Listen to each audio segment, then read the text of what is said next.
Hello. So we are going to discuss the learning teaching dimension and living in the learning teaching dimension. Because in the last episode, we talked about why and what it is and what's going on. So get ready. This one is getting into topics that are a bit weird and uncomfortable. We kind of started touching on them in the last episode, but I'd like everyone to get ready.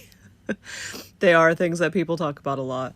The reason why I'm saying this is because I'm not a fan of making people feel like they're wrong, because no one is wrong. And I really hope that when people listen to this, I say the right words so that people understand that I'm trying to show that there's more. So I'm not trying to show like this is what people say and it's wrong. I'm trying to say what those people are saying is not the only thing, and there's more. Not just what I say, not just what they say, there's more. So that and more. So despite if I use some word choices that might make you feel like that, sometimes people do in this process when they know that there's more, which is what I'm always doing. I unveil to show that there's more and infinite possibilities. People get scared. And I understand that because I've been there as well on the receiving end, and it is very scary sometimes. Sometimes people are extremely excited, and I've been on that receiving end as well, where I'm like, oh my God, this is amazing. So if you are feeling triggered, don't worry about it, and you're not wrong. So the thinking and the reading, because people go, this is one thing I see and no one talks about. They see things on the internet or they read books, and their first reaction, because they don't know that there's this many possibilities, meaning infinite possibilities, that instead they think that what they thought before was wrong and they've been lied to. And so that is something that, especially when you're working on transcending duality, and you're in that phase, I call it the teenager phase. You're leaving the nest and you're starting to see, you're like, wait. And so your first reaction is to be angry, because you're like, okay, why are all these people telling me this stuff when I could have known this, which feels so much more closer to what it is. When obviously in the first place, if they just said things were infinite, it would be a lot more fruitful, right? But this is how it is, and hopefully these two episodes will kind of shed some light on that, so that you can kind of see why no one's been lied to. It's just the way that this is set up. So on that note, when you think about that, that's kind of what I would like to start with, is that we're going to get into how people can bend the rules and how humans and everyone can do things. But I'm going to start with how we're connected first. But this is what happens, is people can bend the rules when they know the rules. And if the rules are that you are infinitely supported and almost funded with energy, and that energy is held by other beings, you will continually receive this support based on what humans want, the collective wants. So, and we're going to start by talking about our actual setups in this matrix, little, learning teaching dimension. So, like I said, other dimensions will have different setups. So this is why people also get confused. And I encourage everyone who's been in any of my sessions or have listened to any of my things, I really encourage you to try every single time you come across information to find out in any way you can. Obviously, if it's not possible, just move on. But try to find out why that information came to you. Like what was that person who channeled it? What was that person who wrote that story? What were they thinking? What was their context? Who did that come from? Why are they thinking this way? And if this information is from this and whatever you find out, what about you? How does that fit in your life? Does it fit in your life yet? Maybe it doesn't. Maybe it's just a bit interesting. So those kind of things you don't have to take too seriously, but it's something to think about each time you're given new information, and even old information. I've heard a lot of people have profound experiences when they go back to the religion that they've been in and they look at those texts. They get to see more in that and enjoy those texts more, because now they're looking more into what is being provided there, with a more open and infinite perspective. Even if we're a human and we have one perspective at a time, we know that we can move around. That is like the best that we can do, right, in this situation. So yeah, so let's talk about I've covered this in many of my videos, and I think I have in this podcast as well, but I'd like to cover it again because it's extremely important.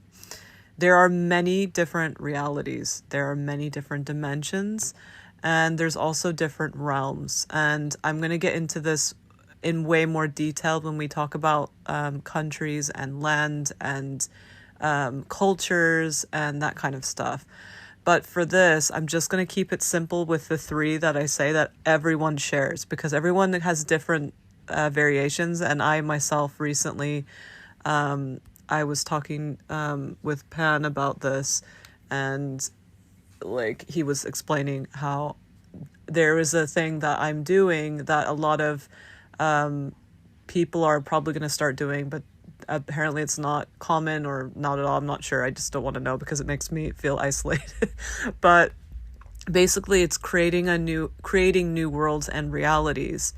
And the people themselves that are going to experience these are going to experience it like a class or a video or a community, but in the energetic areas, it looks like an actual like place. And so this is kind of what we do with these realities. They already exist, or we're making them all the time. We're connecting with them all the time. And these are the things that people talk about when they really humanize it and kind of do a disservice. It's one of the type of contracts we're going to talk about more later as well. So these are, I also talk about how we're sticky beings and we're always channeling, we're always manifesting. All this stuff is just normal. It's just that the things that people talk about where they're like, you need to do this and you can do this. They are tips on doing it consciously. But at the end of the day, what you need to take away from these when you hear these videos is not that you have to do things or that you haven't done enough and there's something wrong with you and this is why you're not making money or that's not true. They're just, if you think about it, unfortunately, they're not ready yet, or they don't care because maybe they're in a good situation. But what it is they should be trying to get you to understand that you do have a way to be conscious about it. And conscious means many things. And I also recommend doing my list. I have lists on my, they're on Etsy and they're also on my website. So let me know if you need any help finding those, or you'd like to book a session and we can go through that together. But basically these lists help you reframe what a word means to you based on yourself and looking at what the society has also put on it that you've, grabbed from society. And both lists that you make are very important and none should be gotten rid of. There's no getting rid of things. But when you do these lists, you can reflect on what that is. And consciousness is a very expensive, very important one. I like how they said expensive. That's cute. So just keep that in mind. That is, it's very valuable. But anyway, so when you're looking at these different things, when I say things, I mean the three different main realities. This is how you experience things. This is how you see things. This is your perspectives, all that stuff. And everything's in layers. We're going to talk about the expression layers as well. The main ones. So you have the internal reality, and that is for you alone. That is basically when people talk about the way you think about things, when people say, oh, that person is thinking like a 3D person, that person would be, that person and the way they look at things is their internal reality. Or when someone sees a fairy in their mind's eye or externally, that is their internal reality as well. And when I say internal reality, internal reality is so vast and so rich compared to the other two. And you're going to see, and you're going to project stuff as well. You're not actually expressing, you're projecting so that you can have that perspective. So you have that within. So it's more complicated than this, but I'm trying to make it way more simple. So I hope it works.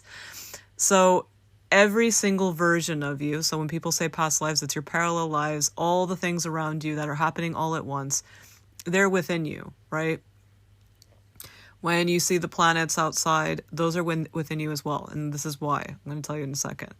So within you, you have your own almost kind of version of everything. Version of you, version of Earth, version of all these realities that I'm going to talk about. So even when I talk about those other ones, like I'm going to talk about the internal, external shared reality. I'm going to talk about that next. And then there's the external reality. All of those are also, there's some in your internal reality as well. So this is why it's like, it gets out of hand, but we're still going to keep that. So basically your internal reality is the most powerful. It's when you're in the now. It's when you're every part of you that you've ever, experienced, meaning like your childhood or a different planet, all of those are at once and they kind of click together. And this is kind of what people are talking about when they talk about enlightenment in the learning teaching dimension. This feeling of feeling almost high and stuff like that. It's when they all click together. And I'm not going to go into too much detail about this unless someone wants to talk about this in a session, because this is for people who have experienced this. And it's not something that you achieve. It's something that you decide to do at one point. And like I said, it's a bit complicated. But everything that comes from you, you're like a little projector, gets projected outside, right? And so sometimes it doesn't get projected outside and the projection stays in your head. So what you can think about is you have all these little streaming things going on all the time. And you have the energy of all the stuff that applies to where you are. So right now it's your Earth, learning, teaching dimension, and your energy, like your bigger, full, like original energy that you come from. So you have all three of those, and those are in your internal world, even though those other ones are external as well. So okay, so that one, you kind of get it. It's basically everything about you. It's how you are anchored to Earth. It's all those things. And there's going to be more that I'm going to talk about with expression. So expression's a bit different. But this is just how you see, how you feel, what you put out there so that you can see, feel, and hear and stuff like that. And we're going to talk about architects as well. So now we have internal architects. And so the reason why I say, like, now we're going to talk about architects is because we talked about this in the last series, that there are architects for the learning teaching dimension. And so because the learning teaching dimension is a tiny version or representation of the rest of Earth, and then the Earth is a representation of other things, and you just keep going and going and going. It's all like a little Russian doll thing. So it's projecting and everything's projecting, right? So it's like projecting within, and then also going back in. It's like a feedback loop, infinite, right? So everything is projecting, but everything is also expressing, and everything, and then humans are alchemizing before they express and sometimes keeping it inside. And it's so complex. And everything is doing this all the time. It doesn't matter who it is. It could be a plant, it could be a what do you call it? And just this part. And the Earth. Everything has this internal reality. So this is the thing that we can also feel all at one. That's why you feel so connected when those all click together. It's because everything every being, everything ever existing has an internal reality. So, and it just depends on how that is set up, right? So I think we've kind of clarified that there's these architects and things like that. So the architects, we're going to talk about the expression with the architects when we get to the expression part, but we're still going to continue with the perceiving, the POV, the feeling and all that stuff. Okay, so the internal external reality that's shared are the things that are what you've chose, like, because this is humanizing it, because it's not about really choosing, but it kind of is. What you chose to be a part of, and it's like your kind of, it is your vehicle, it's the filters that you chose to stream your energy through. And this is based on healing those parts of Earth, and it's also based on you being connected to those parts of Earth as like helpers. Even if you're not conscious, you'll get these helpers somehow. Like you'll get communities that will help you learn about these things. Really weird stuff, because like, for example, we look at race, and so just because someone is a specific race and this other race keeps talking to them and they're like, why? It means that you probably share something like that. And so people usually talk about it like genetics. They talk about it like, things that are hereditary, but these are chosen for these reasons. And we'll get back to that when we get to the other section, where we talk about that. There are the ones that you choose. And the other thing about those ones that you don't, everything has to do with how much energy and time you spend on it. So let's say we're going to talk about something silly, like I have curly hair, and that is something I'm connected to. Everyone who has the specific type of curly hair, we're connected. And so when I work on myself in my internal reality, I work on myself, meaning I get to know and my soul even more and more and more, and I express it more and more and more. That overflows into all of these, internal, external realities, because they are connected by how much time I spend on them, or the contract or whatever, those contracts that I made with these things. And the contract is literally just to be shared in a shared group that gets affected by certain things. So, for example, if there is something about an age, like a time like that you live, if there has to do with like all these different things that could happen to you that you want to overcome and things like that, it will be a whole group, and those groups might not necessarily go through that, and you might not bring that out of the genetics, but you need to know a little bit about this later when we talk about the weird, not very nice humans that found out about this and take advantage of this. So a group can also be a whole generation, people who came at the same, came to the earth at the same time. They could be, have similar birthday or structures of how their energy gets here. Like there's so many different things that we're connected with. So keep a pin in that for later when we talk more about that. The most important part for you is to know that your energy flows there. So every time you work on shadow work, every time you heal a trauma that has been passed down in the family, every time you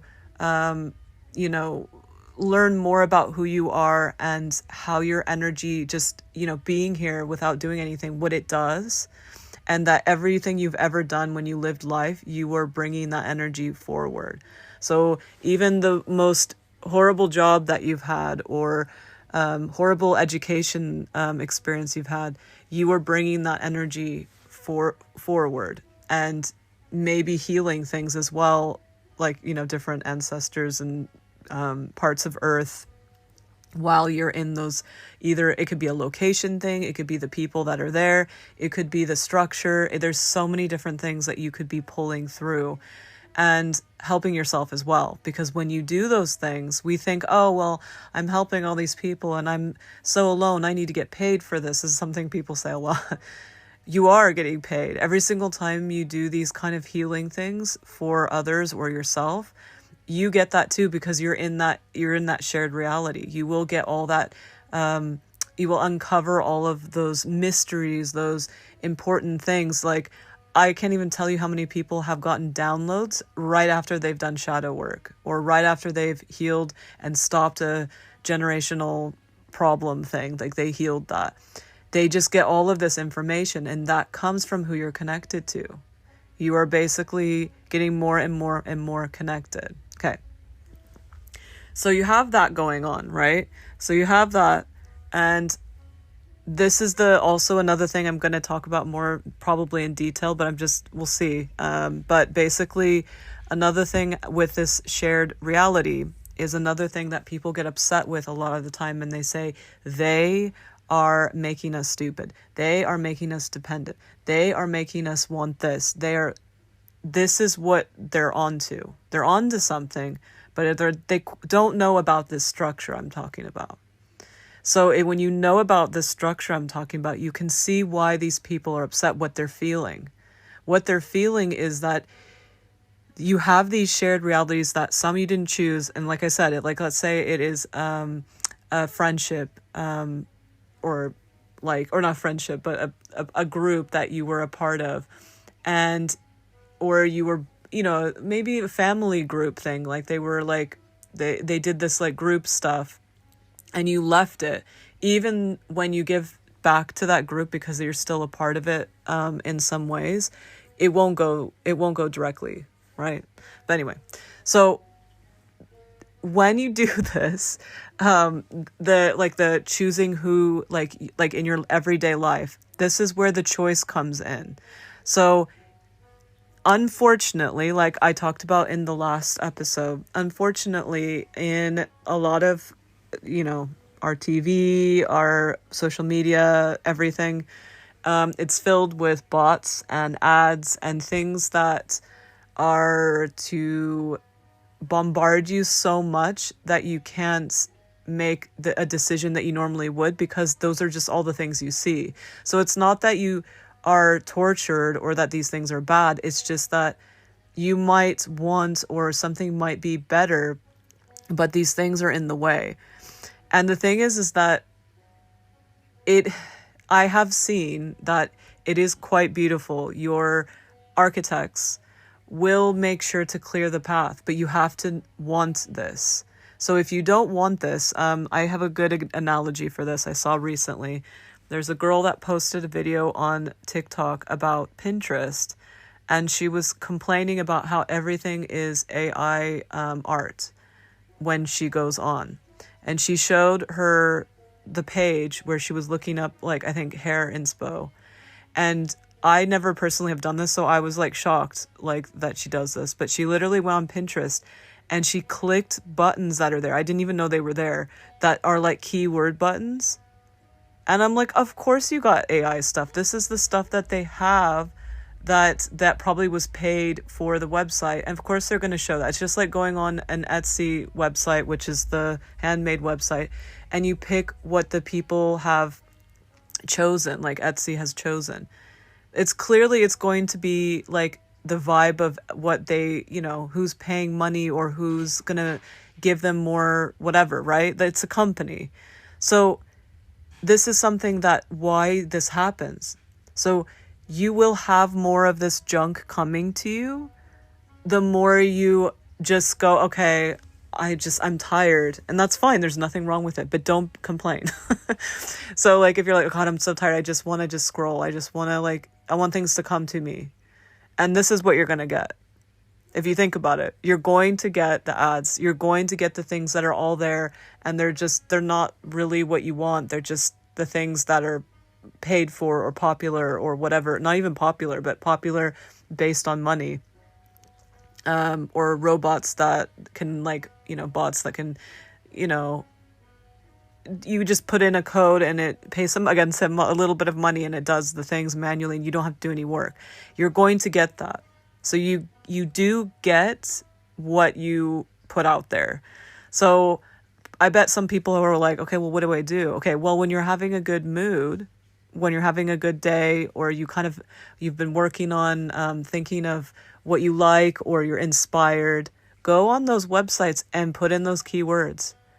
Your your architects will help you clear the pathway. Because if you are tired, why would they make you work more, right? They're not going to give you tons of, like, it's you, it's other versions of you. They know exactly what you're wanting and how you're feeling and stuff like that. They're not going to bombard you with all these things. They are going to let you just relax and just, it's like a sea of advertisements. Like they're showing me like this like water area, and there's all these what do you call it, those life floaty devices, and they all have advertisements, and you just want to just go through there and on those things. You're tired, right? You just want to be pulled through those things and hit them kind of, and just like have a look. But when you're having a day when you're on top of things, as in not on top of things like productive, because that is poison, because the word productive is poison, unless you're feeling good. If you're feeling good and you're in the now, and that means that you're productive, that is the byproduct. It shouldn't be the main thing. But anyway, so when you're all of a sudden you're like, I'm so inspired by this person, I'm so inspired by this art, I'm so inspired by like this random act of kindness I saw this person do. Type those things in, do some Google searches, look on Pinterest. When you do this, you basically start to become a part of things, because that's another way to do it as well. So the reason why I talked in so much detail about social media and the internet is because this is another way of your internal external reality. How much time you spend on these things. So I know this sounds wild, but if you go on TikTok and you are going on there because you're tired, you're giving all your last bits of energy to a system that you probably don't agree with and is making you tired to begin with. And there's no reason to shame yourself. There's no reason to be creeped out. Just be aware that that's what you're spending your time on. And I do it all the time. I'm still doing it, even though I know. And there's no shame in it, because this is what our reality has right now. This is what the priority has been for so long. It's been these hierarchical structures, and making sure that you push and put so much stuff in people's way so that you can get to the top. And it's, people think of it like stepping on others to get to the top. It's actually taking up so much space that you go to the top. You're more seen. And it's exhausting. It's exhausting. And the funny part is a lot of people still want that. And we're going to talk about what happened. So I don't know if that's time yet, but no, we're going to keep talking about this. Okay. So we will talk about it though. Don't worry. So about like what has happened recently, and it's just the beginning stages, but yeah, it's good. We don't have to worry about this. Otherwise I wouldn't talk about this, because anything hopeless, I'm like, why would we talk about that? Because everybody will come across it on their own, and it'll be way less bad than someone telling you, right? So don't worry. I have hope, and it's not even really hope. It's actually like there's something we can actually do. So this is another thing to keep in mind when I mentioned in the last one, those energies that are a part of my energy that really didn't like the learning teaching dimension of limiting humans by their own creations. They didn't like that because they knew that people wouldn't have the options, and they did many different projects. One of them being the setup of a lot of Christianity, and not all of it, but mostly like having to do with sending many different versions of Yeshua and Mary Magdalene and things like that. It's not just them. There's not one. So that's when people think always there's one. There's just so many, and they don't have that name. They all have different names. But it's just the one that is known here that was pulled from a different completely different dimension, was the one that, remember we talked about history, how the ones that are pulled and the stories that are pulled are always relevant to what we need, right? But anyway, and also get skewed and weird, but you know how that works. But one thing I wanted to mention is that the people who did have this, it's not just this where they're talking and telling people things, it's also individuals. And so there are individuals that they become monks, for example, and they take a vow of silence, or they seclude themselves, and people always wonder, they're like, why do they do this? And the only information that they have given to people is that with silence comes wisdom, and they have more time to concentrate on things and not be distracted, all those kind of things. But the real reason is because, obviously that's one of the reasons, but the main reason is because it is so painful when you get to this point. Again, we're going to talk more about this. You get to the point of what people would call enlightenment and things like that. It's so entirely painful because you have found out who you are. You found out what your energy is pulling here on earth.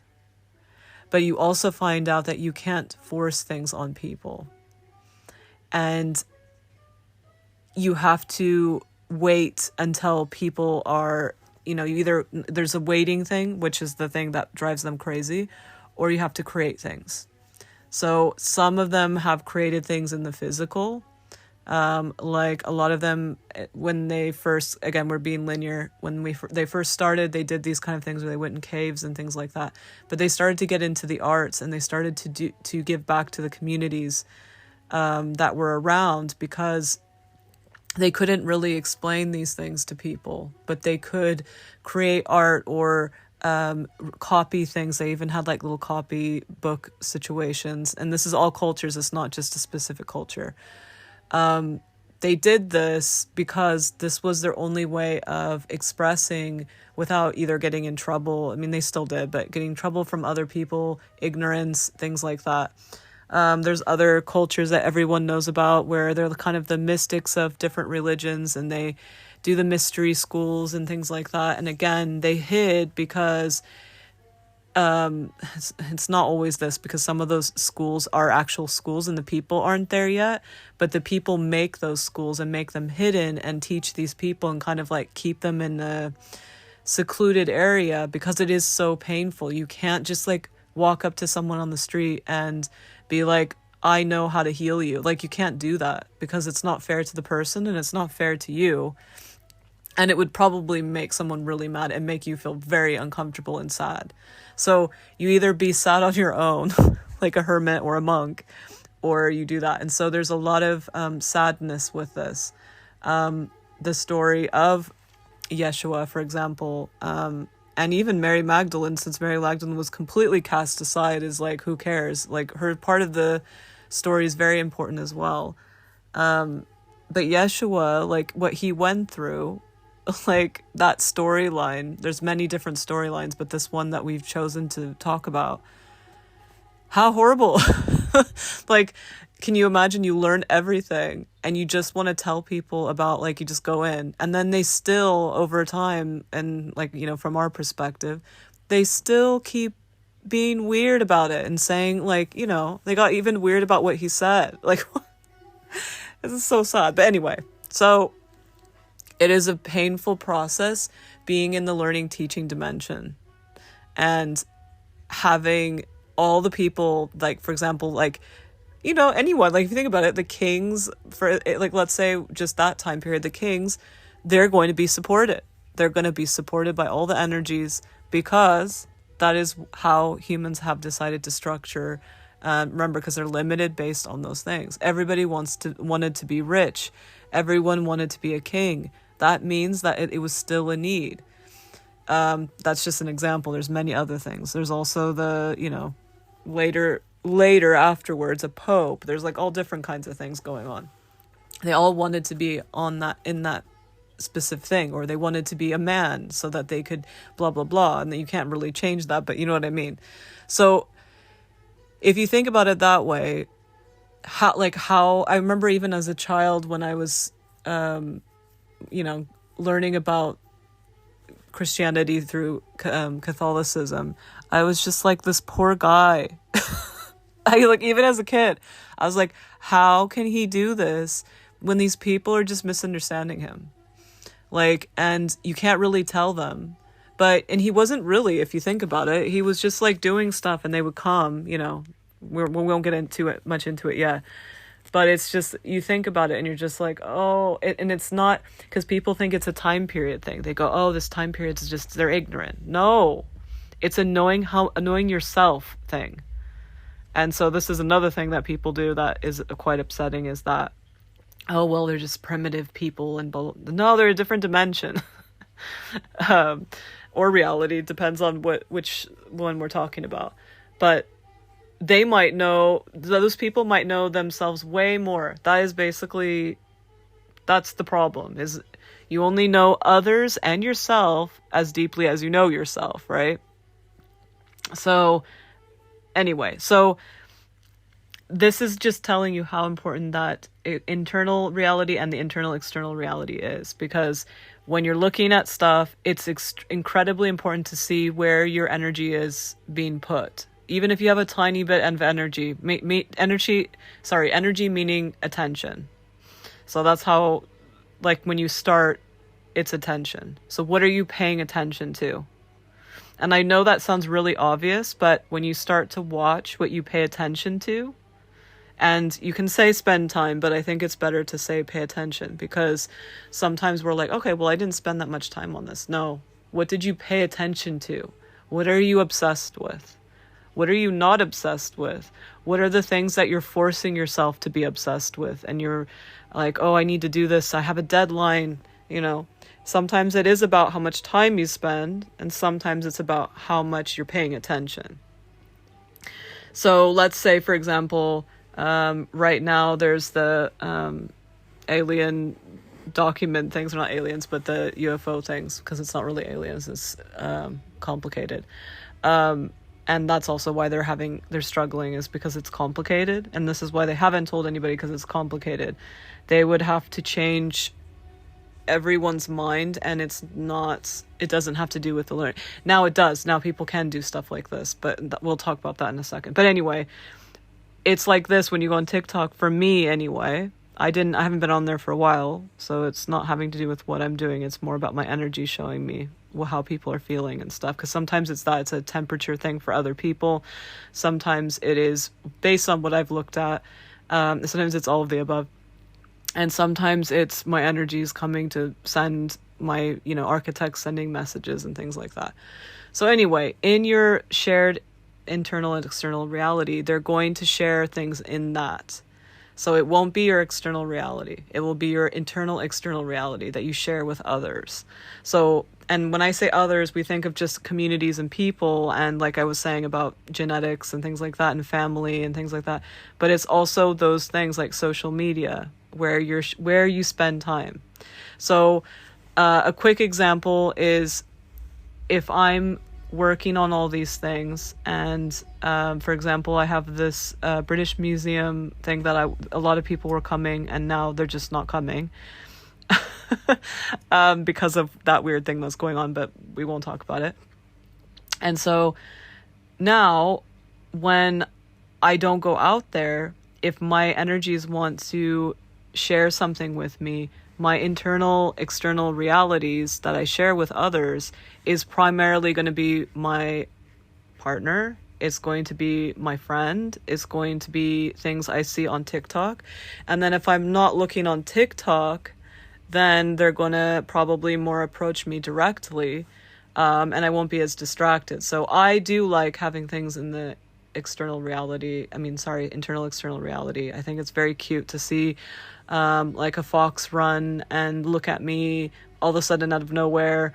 I love I was playing this video game so much, and when I was walking on the street, it was about SpongeBob stuck in a jam, and then when I was outside, there was I live in the central of London, and it just doesn't make sense. There was like a jam that was the same color of jam, like very cartoony, spilled on the floor. And it was like literally a few seconds after I like put my phone down to go outside. Those kind of things, those messages. There's other ones too. Like Persephone, there was like this pomegranate that was kind of rotten and smashed on the floor. It was like those kind of things, you know, like the typical repeating numbers, things like that. So that's going to be your shared reality. That's going to be your shared, like, all kinds of things. It could be a shared in that part of the city. Like, you go there a lot. It's like your connections. And they will appear there. And those things appear, like, for example, you know, or God's coming on TikTok a million times, the same one, and reaching out or whatever.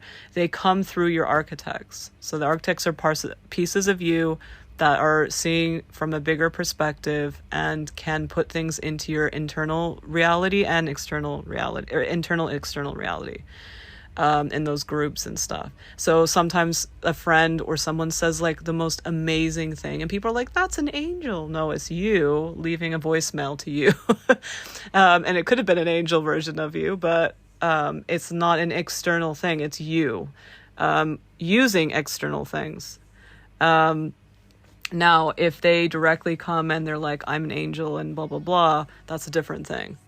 We won't go there. That has nothing to do with this. That is usually coming through your internal reality, and you have worked on taking away the layers that we're going to talk about so that you can easily just, you know, and there's no problem. Or you have less distractions like I talked about, and there's nowhere else to contact you. And so you're going to be paying attention, right? So that's the thing. So like, for example, we'll go back to that. Let's say I'm not looking at TikTok. I've banned myself from looking, and I'm not going on any social media. I'm not going on the internet at all. I'm not checking any of the groups. I'm not listening to any AI playing, you know, music thing where they pick songs for you. I'm not doing anything. There's no way to connect with me other than me inside. And I decide to go for a walk. And I might see something on the walk, but I might hear more things inside. I might get more breakthroughs because there's no other way. It won't be in a human kind of way. It'll be more like that. So that's why sometimes we are drawn to take social media breaks, or we're drawn to do different things like that. It's because you're so distracted, and, you know, it's that thing again where when you're spending that time, or you're spending that, or not spending, sorry, focusing your perspective on that, that's what's going to be, right? Okay. So I think we've covered the internal and the internal external reality pretty well. Now we're going to talk about the external reality. The external reality is only the external architects. And this is the stuff that when people say, what you're saying is not true, I don't believe you. This is where arguments set, and they have proof. And they actually have like a scientific proof thing. They have a beginning, middle, and end proof. Or, for example, even in history, because we know how wild history is, if someone says, I have proof, I've read all the books of every culture, and I know I have proof of what they were talking about. They do have proof, but they have proof on only what humans have recorded and only what humans want to know, meaning like, you know, the archaeological evidence that has come up and that we have found, it's based on that data. So even scholars, same thing. So it can be helpful. There's a guy named Dan McClellan on TikTok, and he is a very helpful scholar, and he's very brave because there's a lot of Christians on there that are very irritating to him. And I would have loved to have heard his stuff when I was young, because I always wanted to know. I wanted to know where all humans and the text that we do have on hand stand, and then I wanted to go deeper. And so for when I found him, I was like, my inner child had a part healed. It was really great. And you know, people say weird things because they, you know how they do that stuff, but what he does is so great because that's what he does. He literally so when someone has facts, like is a scholar, you can't just be like, oh, they're the truth and forever, and like, you know, I'm going to obey them and stuff. This is what we do. You can just think of them as the master at, so archaeologists, religious texts, scholars, archaeologists, historians, all these people there's more obviously, but they take all of the data that we have and have asked for and have found, and they put it together nicely for you so that you can look into it. And unfortunately, some people that are in those fields get weird, and then people also have their own filters and problems and traumas, and they look at that weird. They go, oh, you're full of yourself. Oh, you think you know everything. No, these people have pulled all those things for you, so you don't have to do it. They might know all these languages and cool stuff like that, and use it as a device so that you can go deeper. Because if you don't have a place to that's what I do. I hope that I do for people, is that I put all those, and I'm just like all those others. I put all these energetic things for you that I have found and people have found, and what people have said in popular culture and what they mean, if I know it, if I have the, some information. And it is like a little stepping stone, or I call it the silver platter, so that you can go and use these tools that I've created for you. And the same thing goes with these architects and scholars and religious texts and things like that. I wouldn't say people who get creative with it, that's a different thing. I'd call that art, even if it's bad art. So like someone who is a preacher, I would call that an artist, because that is their interpretation of, and I actually would say I'm more of an artist than these as well, but I'm like a mixture, because sometimes I do the artist vibe where I'm taking people and showing them, how to remote view and have fun like that, and like these podcasts. But sometimes I making sure that these people can have the stuff that is around, like anything possible that is around that's like tangible, so that they can go to the intangible within them, right? So I think I do both, actually. But anyway, so the archaeologists and stuff like that, that's what they're doing. And that's what all these historians are doing. Preachers, anyone who on TikTok who is talking about something that they've read, anyone who's interpreting something that they've read, and they're not giving every single thing in the whole world about it, which is kind of hard unless you're a huge group, not one person, right? That's why scholars and archaeologists, for example, they are and scientists, they're considered, the truth, because they have gathered the external reality that we have together and they've given it to us and they've archived it for us. So that's how you have to look at the external reality. It is all over the place, kind of, but not. There's people who have pulled it as all together as much as possible. And if you want to be those type of people, you can go do that too, and you can study that and help people archive these things. So yeah. And then there's the people who also help with the people who have created things as well. So that's different. So not things that have happened and people channeling energy and figuring things out and stuff like that, but the things that they've actually created. Those kind of things, that's a bit different. I'd say like scientists, for example, and art curators are very similar. Well, not art curators, but maybe I guess art historians probably, because they really look at the whole thing. So I'd say art historians and scientists are very similar, because scientists are looking at how, not always, but a lot of the time, how nature works and how we can do things within nature, within our human knowledge and structures and society, right? But art historians are the same thing. So it's like, how was this art made, like in this old time or whatever, and that kind of stuff, the themes and the symbols and stuff like that, and how can we navigate and I almost said negotiate, but yeah, how can we navigate these art pieces and learn from them and kind of go into the world of the artist? So you can see all these different things are so cool. Like all these, there's so much more to explore with that. But anyway, we're going to get back to the external reality.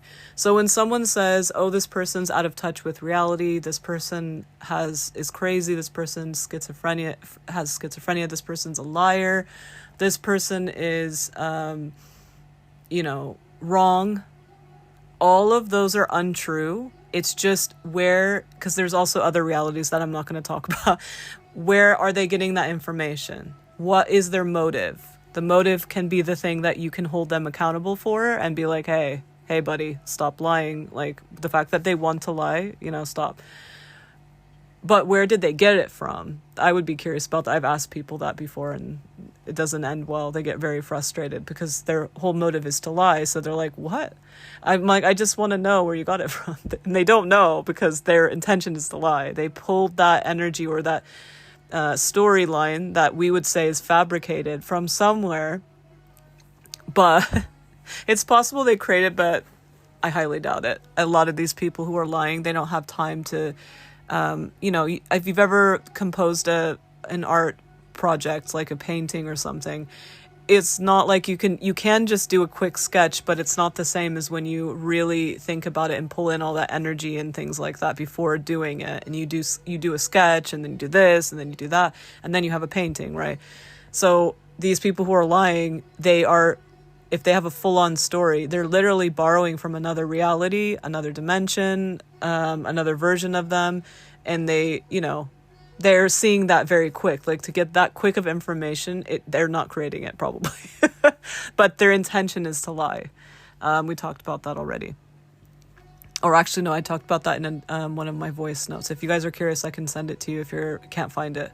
But anyway, so back on track. So those are the three. And we needed to talk about those three before we get started because I'm going to talk about that stuff a lot. So we're going to talk really quickly before we continue about how people express themselves and where they're projecting from, because this is projecting. When I talk about POV, you're projecting so you can see it, because if you look into the science of eyes, even the way that eyes perceive and stuff, it is like that. So you basically project it from your brain, or from, that's what they say, but it's actually more than just the brain, because the brain is only a filter. So it's a filter and alchemizer. But anyway, so you push it through so that you can perceive it. I know that sounds wild, right? But yeah, that's basically what the ones we were talking about earlier are like. So you feel it, you kind of like, grab it, and then you project it so that you can see it. So sometimes, and you're projecting it in the sense that, by the way, this is not the earth one. The external one. It's just the internal and the internal external reality. Those are the ones that you project. And it's more complicated than that, but we're just going to keep it simple for now, right?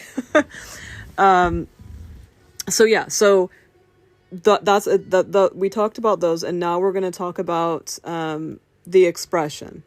So when we receive any kind of information, whether it is conscious, unconscious, from our energy, you start grabbing your energy that's already streaming always, or another version of you is trying to help you, or trying to project into the reality so you can see things, or whatever, like a new perspective or whatever. Your architects are trying to do that.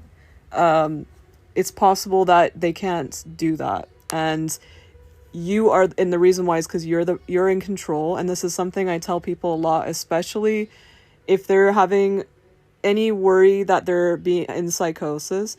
They need to know that they are in charge of their reality. And if they're struggling to be in charge, that is when you probably need to go to any kind of therapist or look into therapy techniques, because it means that they exist to help you with your, to be better connected with your internal external reality and the external, and mainly internal external reality. So if you can't connect with those two, those ones, forget about you're so in your internal, unfortunately. But if you can't, connect with those, you don't know where they are, they're not making sense, they're horrible, you might need some guidance, even if like a family member can, a friend can, or whatever, right? So that that kind of expression or those problems, this is what happens, is you're not able to express yourself. And the expression is you express from three. We're going to do three again. There's more, obviously. The ego, your energy, and something kind of mixed of the two. There's other ones too. So it's kind of the same as the other one. So from your ego, it will be a trigger. It will be like shouting at someone. This is an unhealed expression. And so when this happens, it goes through you and you alchemize it. So for example, something happens where you make a connection with someone and they say something that triggers you and you start yelling at them. That's your first, you don't even think about it. You just start reaction and yelling at them. People think that you just randomly did that, but you just went through a process. You received something from a part of you, which was, in this case, we'll just say your inner child that never was able to speak out and always felt like people would stamp them down. They will express themselves because you have not connected with that inner child, and the inner child is just going to be themselves. And so that person that is getting that from you is going to be like, oh my God, you're acting like a child. And it's because they're feeling that you projected that inner child. You allowed it in the sense that you don't know that that's your inner child. You just went with how you felt and you just blew up because you have not spoken with your inner child. You have not worked with your inner child. And so when you do this, it is from, the pain in your ego. So remember, if people haven't watched my videos, ego to me, there's either a very developed, balanced, basically you're like the CEO of all your versions ego, and you are actually like doing the work instead of your ego accidentally doing stuff and coming out, random pieces keep coming out and you don't even know what's going on. That is someone who's well balanced. And then the one that is wounded will just have, like I said, those random ones coming out and you don't even know what's happening. You're unconscious. And so your expression could be, violent. It could be yelling. It could be, all kinds of things. And so when that happens, that is like an unhealed ego. And that is a layer in your body that is the very external layer of your body. Like we'll just say body as in like your little energy body. And so when someone says you're being shallow, this is also that place as well. Shallowness comes from wounds. And that wounds could be repression. It could be that thing I talked about where those energies are kind of repressing you in the sense of only the options only being like, like let's say it's just Coca-Cola and I don't know, just one of those other things. And that's all you can choose. You can just choose those things and that's it because that's all that's there. You can't see anything else, even if they are there, right? And so what happens is you stay on that external because you're repressed, you're, I don't even know what to call that when that happens with the thing. You're just like, everything's taking up too much space. Things that you don't care about are taking up too much space in your attention span. And so you stay on the external. So you only care about, people's looks. You quickly lash out at people. None of the versions of you have been talked to. You don't even know that exists. And you're very frustrated with anyone. You just don't understand people. And you're like, and there's the kind of words that people would say where they're very dualistic. They will say like, men are horrible or women are horrible. And they don't realize that when they say these things, that's not true. It's actually the creation that is similar, like the cultural creation that they're seeing similar, pattern recognition. And so it's not the actual a man or the creation of the, masculine energy kind of vibe being, because we all have everything inside anyway. But let's say it's just that thing. You can't blame that thing. That's not the problem. The problem is the system of what has happened. But people will, instead of going into detail like that, when they're on that layer and they're projecting and expressing from that ego, they're going to just say stuff like that. They're going to keep it simple and be like, oh, all men are horrible. This is what happens when men are in power. Instead of it just being that it shouldn't just be only men that are in power. It shouldn't be that men are the, like, we shouldn't even say men or women. We're not different species. Like, that is the problem. And the problem is what people do as well. But, you know. So that is like, it's a perspective, it's an expression, and it's a layer, right? So you can think of it as like a little ball, and we're on the outer layer. So we'll talk about, like, for example, like, I go crazy when my TikTok turns into this. People are obsessed with their age. And so they'll do these TikTok videos and they'll say, people say I look so old for my age. They're saying I look 50 and I'm actually 30 or 20 or something like that. How can I look younger? And so they're asking the audience, and there's a combination of this person. They're wounded, clearly, because they would tell you, seen some people say this, that they're doing it for views and to bump up their page, because this one lady, she does like embroidery stuff, and I'm like, what? And they're doing that. But can you imagine how horrible that is? She's having these people say, even if they're making fun, like they're doing it because they're young and they're being weirdos, she's making fun of herself, also being mad in the comments so that she can get views on her account that has embroidery. But she's asking about, and she gets a haircut. So she spends time, money to get a haircut based on what people say so that she gets views and so that she gets her thing, sold. That's very much coming from a wounded ego, not understanding herself. And to be honest, and about how she dresses as well, if she were to just focus on what she loves, like colors, anything, right? And get those things, that actually is going to make her more happy than dressing a certain age or people telling her this. But she's so far on that external area, she won't even enjoy that probably. She needs to first address why she even thinks that's appropriate. She probably has an inner child wound, and she probably has a wound from social media, thinking that this is the only way. If people think I'm ugly, I'm going to use this to say, okay, well, make me better so that people know I exist.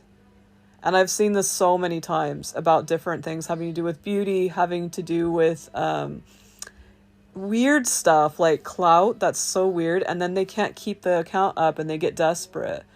There's also a girl who saw was it a troll or something like that? And she went on someone's like podcast to talk about it. It was just one storyline, and it just was a random thing that happened to her. And then people said some things in the comments and it kind of went viral. But her other content was just normal stuff, like everyday life stuff. And it's just like, okay, she went viral now. She's excited. And it has nothing to do with what she likes. It's just something that happened to her. And I think it was close to Halloween as well. So it made it like even more like people are like, whoa. And I saw her saying, okay, well, does anybody have any more experiences like this? And no one's saying anything. And it's so, I don't know why people do, or people get weird and when they lose their account, when it's all different videos about other people. They're not even edits. They're just videos that they've reposted of other people. And they're like, I have so many followers. I had 1 million and now it's gone. It never was there. Like, who cares how many followers you had? They weren't your followers. But anyway, these kind of mentalities, they're not bad. They're not horrible. It's just they're on this outer layer and they're very wounded and they need to look at these things. There are a lot of spiritual people, especially in the 90s, that have this as well. And their teachings reflect that, because there's so much on that outer layer. There's so much ignoring those shadows, those little versions of their ego, that they basically don't even get to see their internal stuff either. They don't even know. Like, they can't even listen to anything, and they have to externalize. So this is what happens. So this expression that is continually on the surface, why would you ask yourself, why would you even think of that? You're so close to the outside because it's the, outside layer of you. Why would you when you're wounded like that? You don't want to work on those wounds. It's so easy to look outside yourself. So you're going to try and find leaders. You're going to try and find cults. You're going to try and find people to tell you what to do. You're going to try and find all these kinds of things. And so this is set up for you that when you're ready to work on those things, you will go deeper. You literally will go deeper. You'll go into your little onion layers down, this ball of whatever, right? So now we've talked about that layer. Now let's talk about the layer where you actually are, okay, wait, hold on, they're changing it. Okay, so what the layer when we talk about your soul. So your soul is so deep in there, right? And when you start to create from your soul. So I don't know why we're jumping to that instead of the one that's both, but yeah. So when you're projecting from that and, actually creating things, you might be conscious of it and you might not be conscious of it. And that will depend on your external, the ego. So if your ego is all about everybody else and you're on the external and you're wounded and all these things and you're not working on those things, you're not going to be able to see, even if you're doing stuff. So this is what happens, especially with spiritual people and artists, like traditional painting artist people. And also writers, anyone who can get an artist block kind of thing, because everyone can get blocks, but it's like that cliche things, because everyone can actually, and it doesn't matter what you're doing.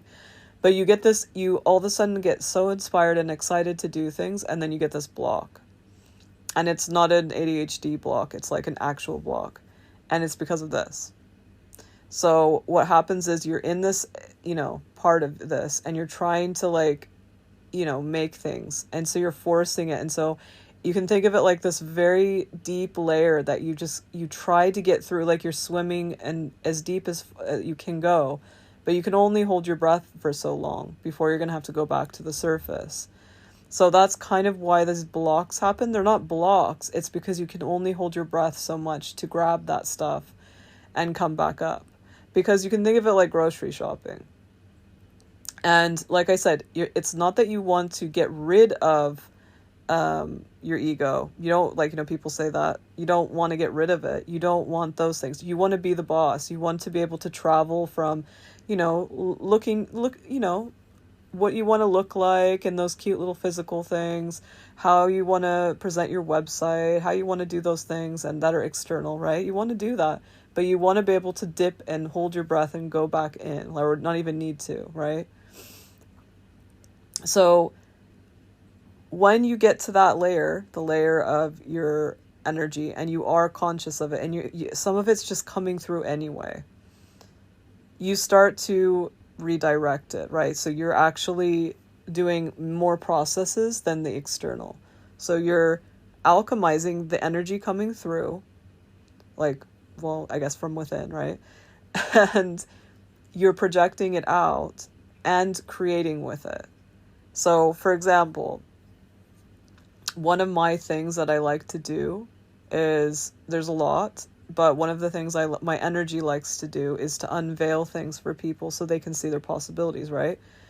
But the other one that I usually don't talk about is the world building. And the world building, not as in world as in like a planet, but a world within here, the learning teaching dimension.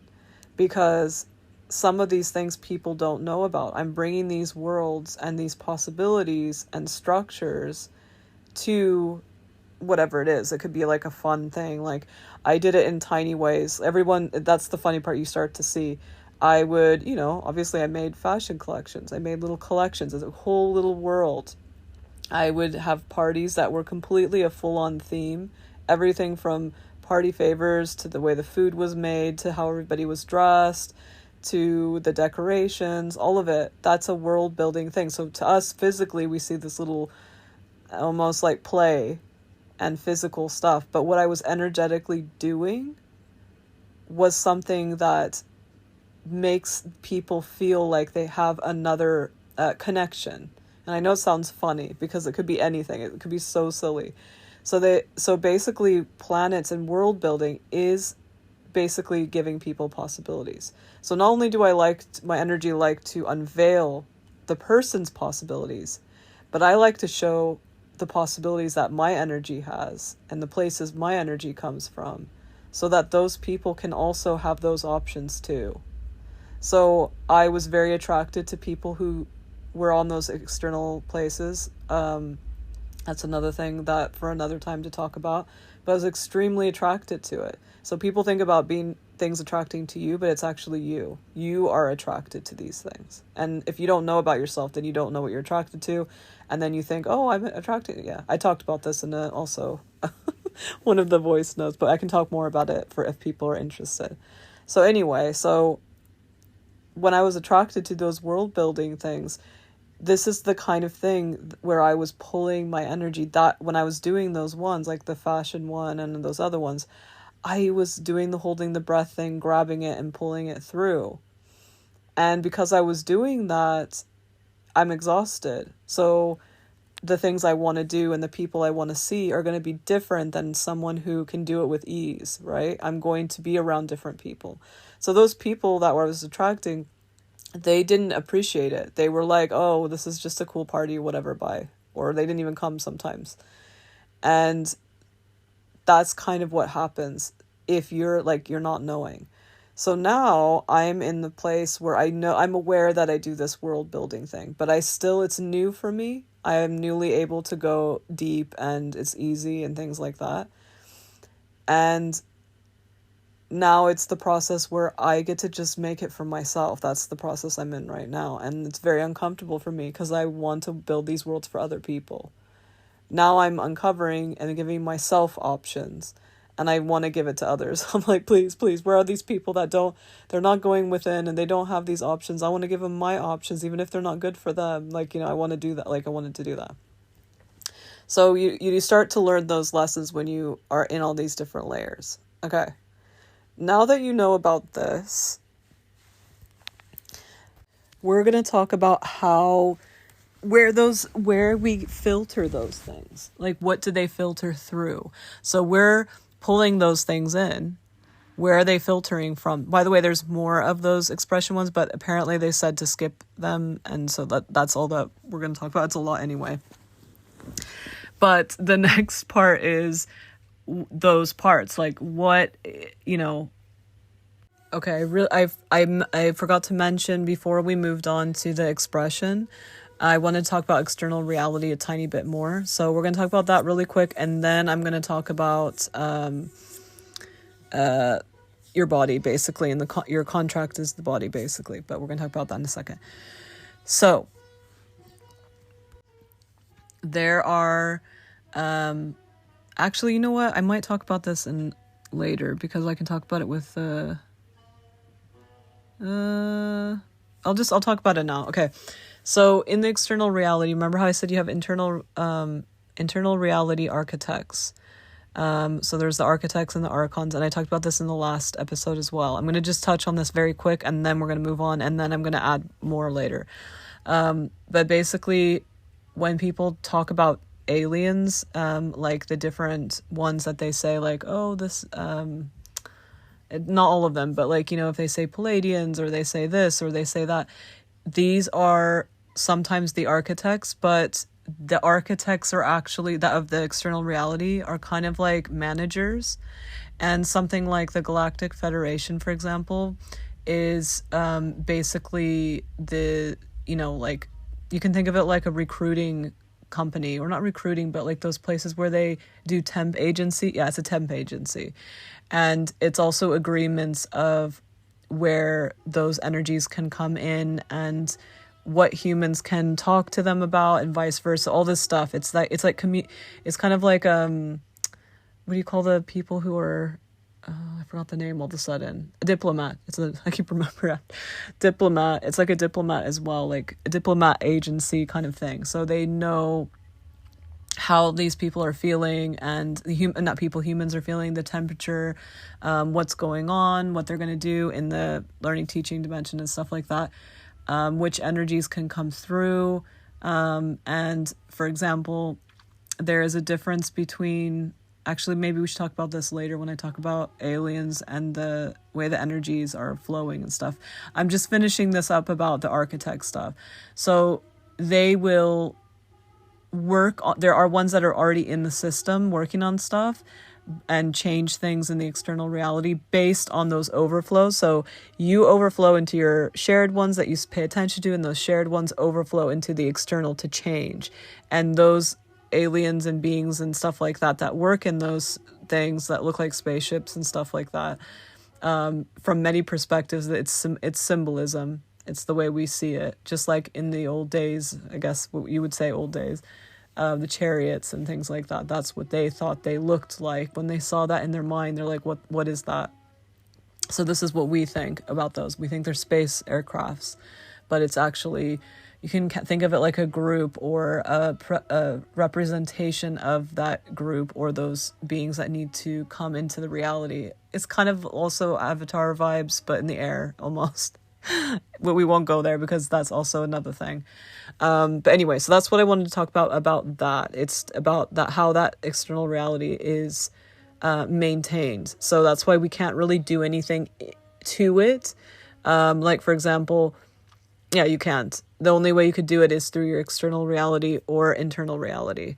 So when you do something outside, like let's say you chop a tree or something like that, when you chop a tree, you would have had to do a ritual that is like a collective thing. Like, for example, that's axe, like there's just so much stuff for that to even happen, or you'd have to get a machine, and that's come from a company, and it's like all these collectives had to come together for you to chop down that tree. And you had to have all those things. So you had to work on yourself to be able to get that, to understand how to do it. Like, there's just so many steps that we don't think of. We're just like, oh, I just got an axe, or I have an axe and I just chopped that. It's just so many processes. And then even the trees, sometimes they're not even really there. They're somewhere else. And so there's just so many processes that has to go through. But anyway, okay, so back to what we're going to talk about. We're going to touch on ancestors and a little bit on land. So a little bit of those too, because I'm going to do full-on videos, I think, of those. I'm not sure. And choosing with your body. So I know that people don't see it this way, so bear with me. But we're going to start with ancestors to make it make more sense, because that's the thing that people kind of understand, but we don't know all of it. So with ancestors, we think that, we think in timeline, we think in linear, we think in, traditions and things like that. And all those things are important, but there's more. So when you know about a family member, someone talks about them, or you see someone like an ancient culture and they look exactly like you in this image that they took, or not even like that they took, but that they drew or whatever. And you're like, that is me. It could be, if they actually look like you, it's probably what I'm going to talk about, but it could also be you recognizing your energy, and your energy likes to work with this part of humanity, earth, and learning, teaching, dimension, and dimensions and all that stuff, right? There's so many different things that could have happened with that. And when you start to work with reading energy, you start to know the difference. It's very obvious. It's not even like, oh, maybe. It's very clear. And it has to do with when you practice your vocabulary of how things feel in a reading way instead of just look. And it's complicated, but I'm here to help you if you'd like to learn more about that. And I love to teach about that. So please hit me up if you want to do that. But anyway, so when you are looking at these people and you see that, or you see someone walking down the street and you're like, oh my God, that person could be my brother or whatever. Anyone who looks like you, the close, or you know about them and you're aware of them, it means that they are your ancestors, and it doesn't matter if it's a different race, it doesn't matter about anything. If you have something in common, It means that those are parts that physically, the way your body is showing them, you chose from the pool of possibilities in the learning teaching realm and also Earth. It's actually, we'll say learning teaching dimension because actually it has to do with that. Because, okay, so the physical looks of the way you look will be that. There's more invisible things. So I said this a tiny bit earlier where, like, I'm going to give you an example. There's been a lot of people from Iran that have come to me, and there's probably something invisible in me, whether it's an energy thing. They're saying it's not. There's more to it. And there's more to the story that I won't go into detail, but I've always been connected with them and they've been connected with me, and there's no reason why they should be. Like, it's like in a very obvious way, there's no reason. It's just like, I'm just a person, right? But there's something that my energy has that's in common with those people. And I, like I said, I know, but I'm just not going to talk about it because it's weird. And I will have this thing with them. And this happens for many reasons. So you will be connected to these things. And these, like what we're talking about, the shared reality things. And this is a choice. So you can think of your body holding all the choices of how you pull your energy through. So every single time, let's say, for example, I connect with someone that is from one of my heritage backgrounds, or a family member, or someone who's like I said, from Iran, and it has nothing to do with me. My energy is going to be pulled through when I experience something with a match, right? This is a healing thing. This is also a healing for me. So I'm going to step away from me and talk about someone who is, probably indigenous to a country, and people are not supporting them and treating them like how they should be. And the way that they're in this day and age, like, for example, we'll say the USA, the way that they're treated, the feelings that they feel, the way that they handle it, the way that they pull in that specific special energy that they're pulling in, it will be pulled through in that situation. It could be a healing situation. It could be a expression situation that another version of them in that share that same problem gets to experience what it feels to be freer about it. And if there's another version of them in a different place that is even more free, they're all going to feel that. And so you're connected. Just like how I said how I'm connected to other curly-haired people that I could connect with physically, you're also connected to these people that you don't even know they exist. Like, they're not even, that you couldn't even visit them here. We would think they passed away, but they're just in a different dimension. You're connected to them. So now that we've talked about that a little tiny bit, there's way more to it, but that just shows you the connections and what these mean. Also, age, it doesn't have to do with you, the aging process. That's a whole different thing. That is more about the manipulation thing we'll talk about later, and what humans do when they're limiting themselves, blah, blah, blah. But the process of being here at a certain time, like, for example, a year, like let's say you have the same year, your energies all came at the same year. That is a connection as well. So that will be your body as well, reflecting that, and it will be the one that will express it. So even if these are invisible things, your body will express these things.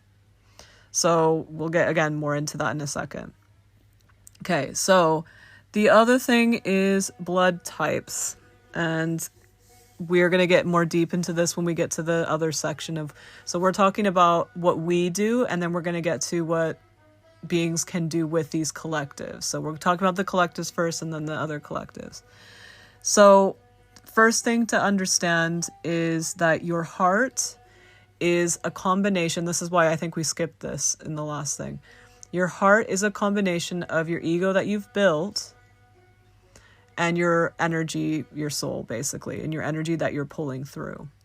And when people say to open your heart space or to talk from your heart, it is the most authentic part that you can pull through from. And obviously the blood is heavily connected to the heart, right?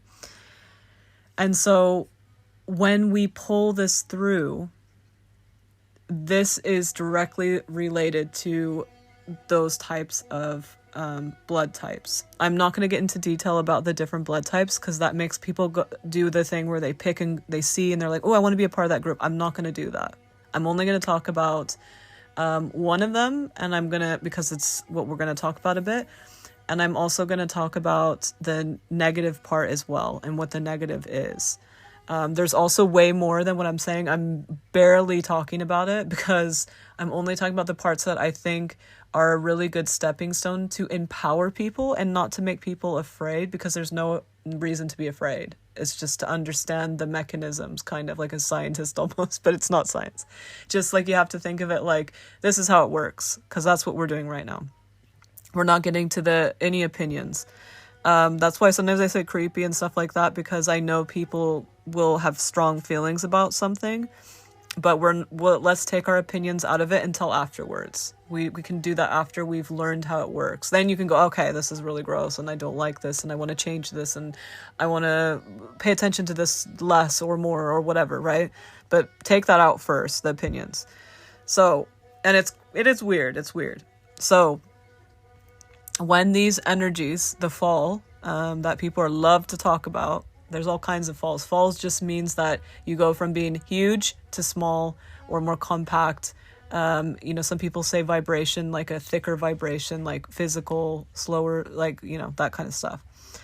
So this is where that high and low comes from. I mean, it's actually slow and high, but people, because like a high vibration and a slow vibration, but people are like trying to make it hierarchy stuff, and it really hurts our brains. But basically denser, that's another good word, but again, that can be used in a mean way. So just think of it like breaking pieces off and becoming physical and things like that, and you're just becoming big to small. You're doing that filing system.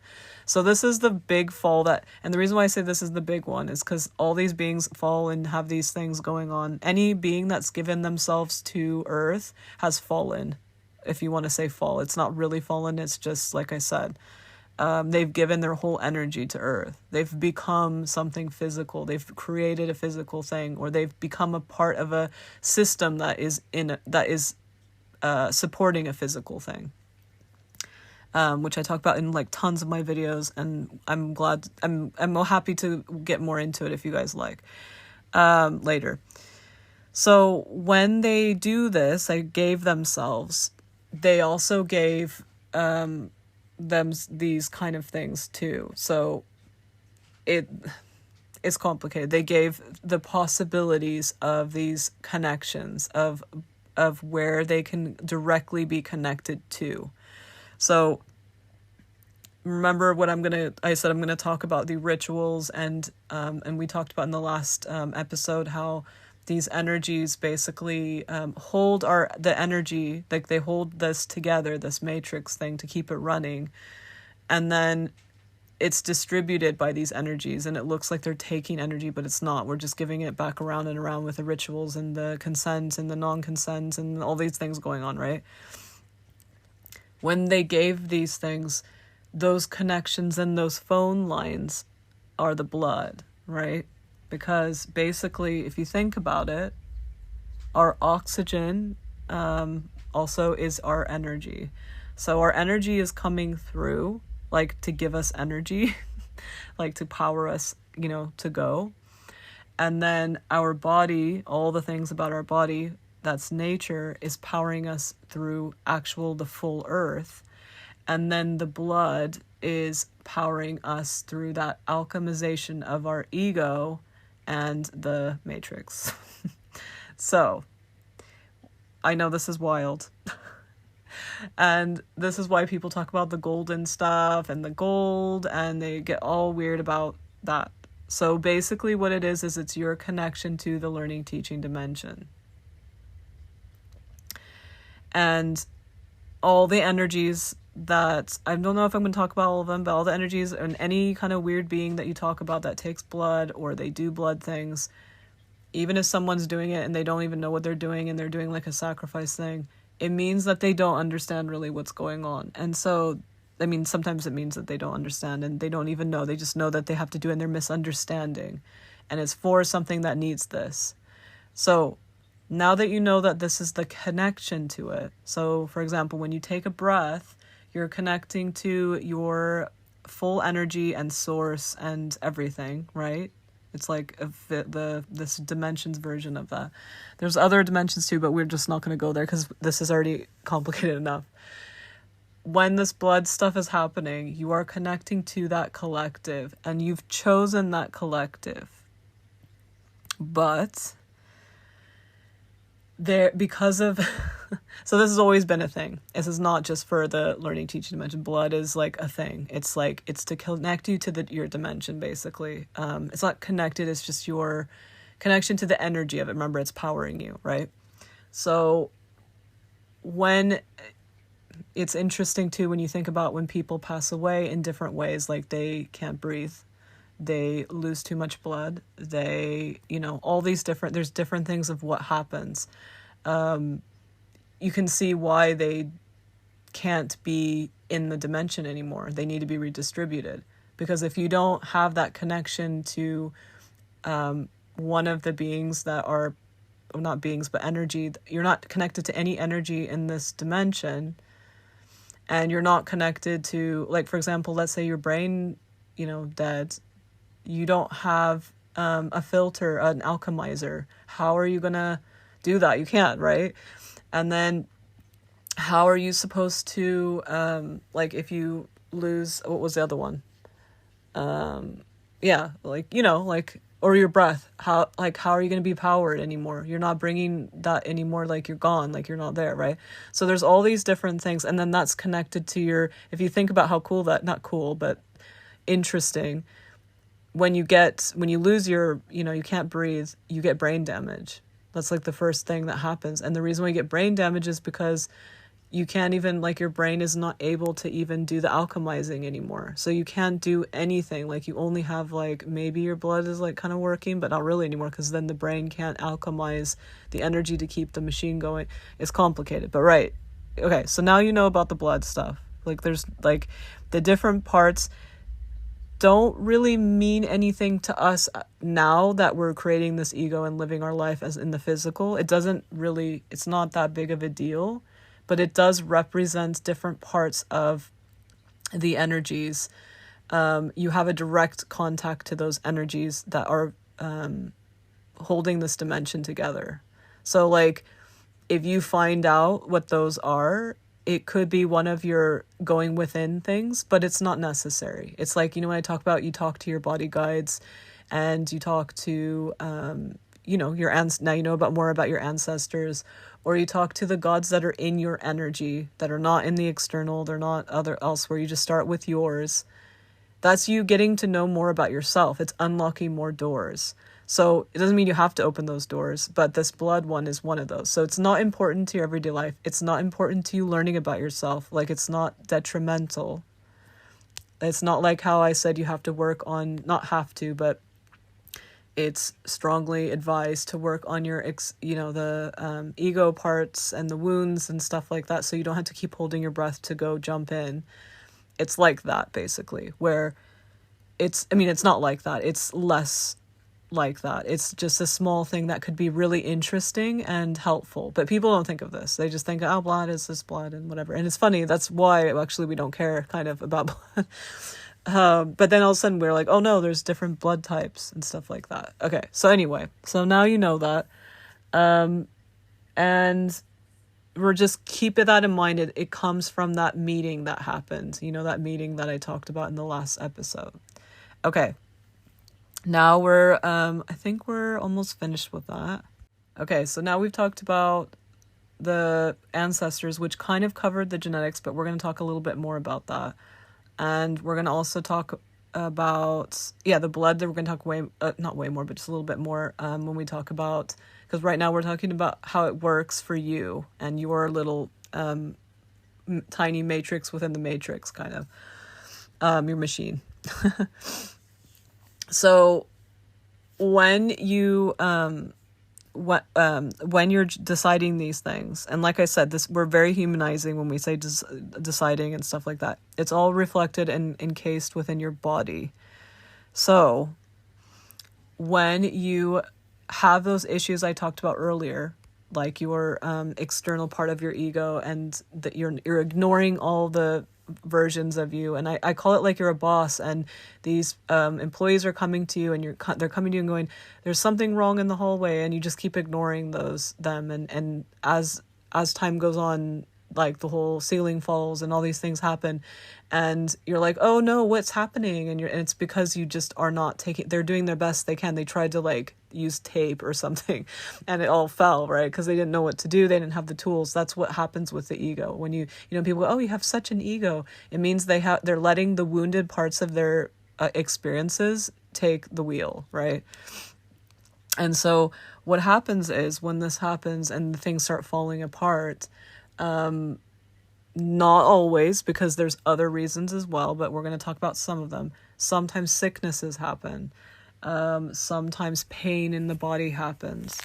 That can also be about shared things, which we're going to get to, and it could be also external things. It also could be that it's something that's agreed upon that will always happen to every individual that's in this learning teaching dimension. It could be the blood connection. It could be so many things. But a lot of the time it's this. It's things that we're stopped talking about. This is when people in spirituality say that they're storing trauma in the body. I think it's not just spiritual. I think a lot of physicians say this too. You're storing your stress here, things like that.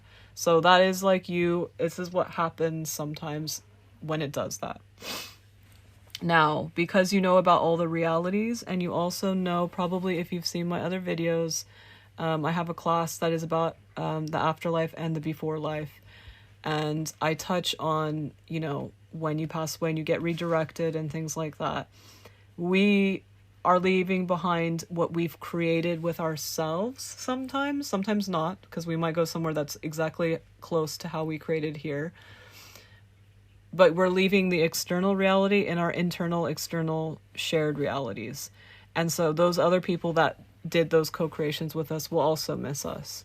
But we're not really going sometimes. Sometimes we choose a piece of us stays and goes to another version, and there's all kinds of stuff that goes on. But one of the things that can happen is that, and sometimes the exit that they choose is one of those things that you are a part of the collective. So it might have been something where you're like, okay, well, I'm not done here. I still want to keep going, but I will make this sacrifice for this. And it's not ahead of time. These things happen as you're living, and it's complicated. And they have to do with lots of decisions that you do in a bigger scale, not in the right in front of you.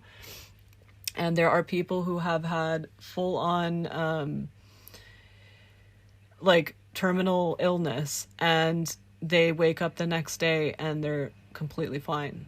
And sometimes it depends. I've heard many different stories. Sometimes the doctors don't know how they got healed, and that's a different reality where they got healed and it was easier for them to heal because of all kinds of things. And some, they are like, I don't know what, like they don't even know that there was a problem. Like they went in the hospital for a different reason. Like they woke up in the bed, or they even woke up in their other bed, like at home, not in the hospital bed, or they woke up in the bed and they got in a car wreck instead of the terminal illness and they're fine. There's so many different things that could happen, but those things, like that illness, for example, that is like a genetic illness, was utilized for that vehicle, or they're saying vehicle, but they utilized for you to be able to continue what you're doing, but make that sacrifice because it needed to be done for something, for the external reality, or, there's lots of different reasons. So I don't want to give too many examples because I would like you to explore these examples of what you know about, what you've experienced, and look into these things. This is just to get you going with these examples. So that I think covers those. Another thing to mention before I move on is that some of them can be changed. I forgot about that. So some of these things can be changed and cannot be changed. Most of the ones that are visible can't be changed. Like as in like, I don't know, like unless you do it like, you tattoo your eye or something like that. Like let's say your eyes are blue, you can't change them. You can, but that is a different thing where you're not changing them. You're channeling a different version of you. And this doesn't happen with everybody because of many different reasons, but that can happen. It can change because you're pulling in different energy than you did before. Like maybe the blueprint of, your agreements, that's what it was supposed to be, the color. And then when you start really investigating who you are, your eyes might become like extremely blue or something. And that's you changing. So that's a different thing. But like, I don't know, I'm trying to think of something that is not changeable. Like maybe your bone structure. So let's say you have really big bones or really small bones. You wouldn't usually change those things, whatever they hold in them, because those are like fixed. Like they're going to stay that way. Like, like it's part of something that you chose to pull through, like the filter to pull through, right? But when it comes to invisible things, those are the things, like a lot of even sometimes diseases or autoimmune disease. Like I don't know very much about my celiac, but I have a feeling mine obviously is invisible. We don't know, like, and I lived, so like it's pretty bad, like from the things that have happened, but I was fine until like I'd say early 20s actually. That's when I kind of found out. So I think I had an experience that made that, present itself, and it was like a part of that, like it got activated because of that. So those are things to keep in mind, and it has to do with the collective as well. So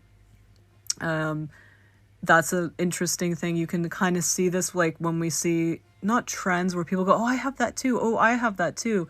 It's because it is dormant. And sometimes this is also a thing that is a bit troubling when it gets popular on social media. Sometimes it helps people when they have diagnoses, and sometimes it doesn't. Sometimes it helps them in the sense that they can find out how to help themselves. They're like, oh, okay, so I have this, and this, and I can like help myself so that I can live a better life. And I was struggling before about blah, blah, blah. But sometimes it doesn't. It makes you have this false sense of identity, and you're putting yourself in a category and pulling that part of you that you don't even need to have, and making your life harder, like when you didn't even need to. So those are things to keep in mind. But again, don't shame yourself, because sometimes these things, even if I'm saying it, sometimes they're actually really a good thing. They seem like they're not, but they are actually a good thing and help you. They're all these things like we think are horrible and stuff like that. They're horrible, and we do have trauma, and we do have to process these things, and we should be heard. But they usually are a bigger picture thing, which is annoying, but that's how it is. Okay, we're gonna get back to blood types. Okay, so it's not really blood types anymore. It is about the lock. So one of the gifts that the Anunnaki that we talked about gave us through their children, that that story, I think it's 2 episodes ago, they gave us locks, and the locks are basically the negative. And people do mention this. They talk about, what do you call it? They talk about how the Anunnaki gave us the negative blood types, but people think of it like a linear thing, and they misunderstand ancestry and things like that. And so that actual negative part is a lock, and the lock is so that usually, not always, so really I put stress on not always, but most of the time, the lock is for beings that want to be able to bring a big amount of energy to Earth as a human. And they won't be in that human, obviously. It'll be accessible to the human. And it will be coming from a gigantic being. And they will choose that lock because that human's going to have it pretty hard to begin with. Because there's many reasons. I'm speaking from experience. and they will be born with the luck. They will be born with a negative. Now, when they first told me about this, I actually even asked them, I'm like, is this real? And this happens to me a lot where I'm like, what? And I looked into it, and it was actually legit. And I was like, what? So here we go with the conspiracies. We're going to jump right in. So there are beings, one of the things that they need. Hold on a second. I'm going to save this really quick. Okay, so it's because this is getting weird, so I don't want it to get cut out. So there are beings that need to be part of the, either it depends on what it is. So they want to be, there's different types. We'll talk about other ones later, but these types are the type of ones that are popular, like the reptilians. And they're in a different dimension, and they know that we have the possibility of basically getting help from, because we're powered not just by ourselves and Earth, but we're also powered by these energies. And so these energies are constantly doing this, including our own energy, and they took advantage of that system, basically. And this is when people talk about negative ET kind of vibe stuff. This is what it is. It's not really negative. It's just energies that need something. There's a lot of energies that need stuff. And it's because that for them to stay on Earth and be balanced on Earth, they need a specific amount of... It's kind of energy, but it's not. It's like, it's to stay in it's just to stay, basically. They're missing something, because we think of elements as just like earth, water, air, and like minerals and things like that. It's more complicated than that, and all the beings need different things, blah blah blah, right? And the thing that they're missing is the energy, and so they are in contact with their other versions. And when they're in contact with these other versions, especially there, because they can take advantage of it, they need to have a connection where that person has, they call it the God blood or energy, not blood, sorry, the God energy. And it was a nickname, so it's not really a god. So it's these energies, like I said, that come from a gigantic energy. They don't come from a branch that's closer to a human thing, and they're so huge that they are connected, and they have so many things on Earth especially. So once someone is connected to this type of energy, they're connected to everything. Now, the O blood is the one that actually, so like I said, I'm not going to talk about all the other ones, but I'm only going to talk about this. The O blood is, without the negative, is the one that, even if the energy is not, it's a combination of things. So the energy could be that the one that's connected to all that, or it could be the energy that's within. It's the universal energy of the matrix. So everyone, it applies to everyone. So it would be like getting in contact with all of the different gods, archons, everything. It's like it's just how it works. I don't know how to explain it. It's weird, but like I said, I'm not going to go into too much detail because I would like people to go look for themselves. So anyway, so when I talk about this a lot in my videos, especially in the past. I kind of like have gone further about my topics and stuff, but I still talk about it a lot in sessions. So basically, when you, from the ages of birth to let's see if it's changed. It's changed to 7 now. It fluctuates.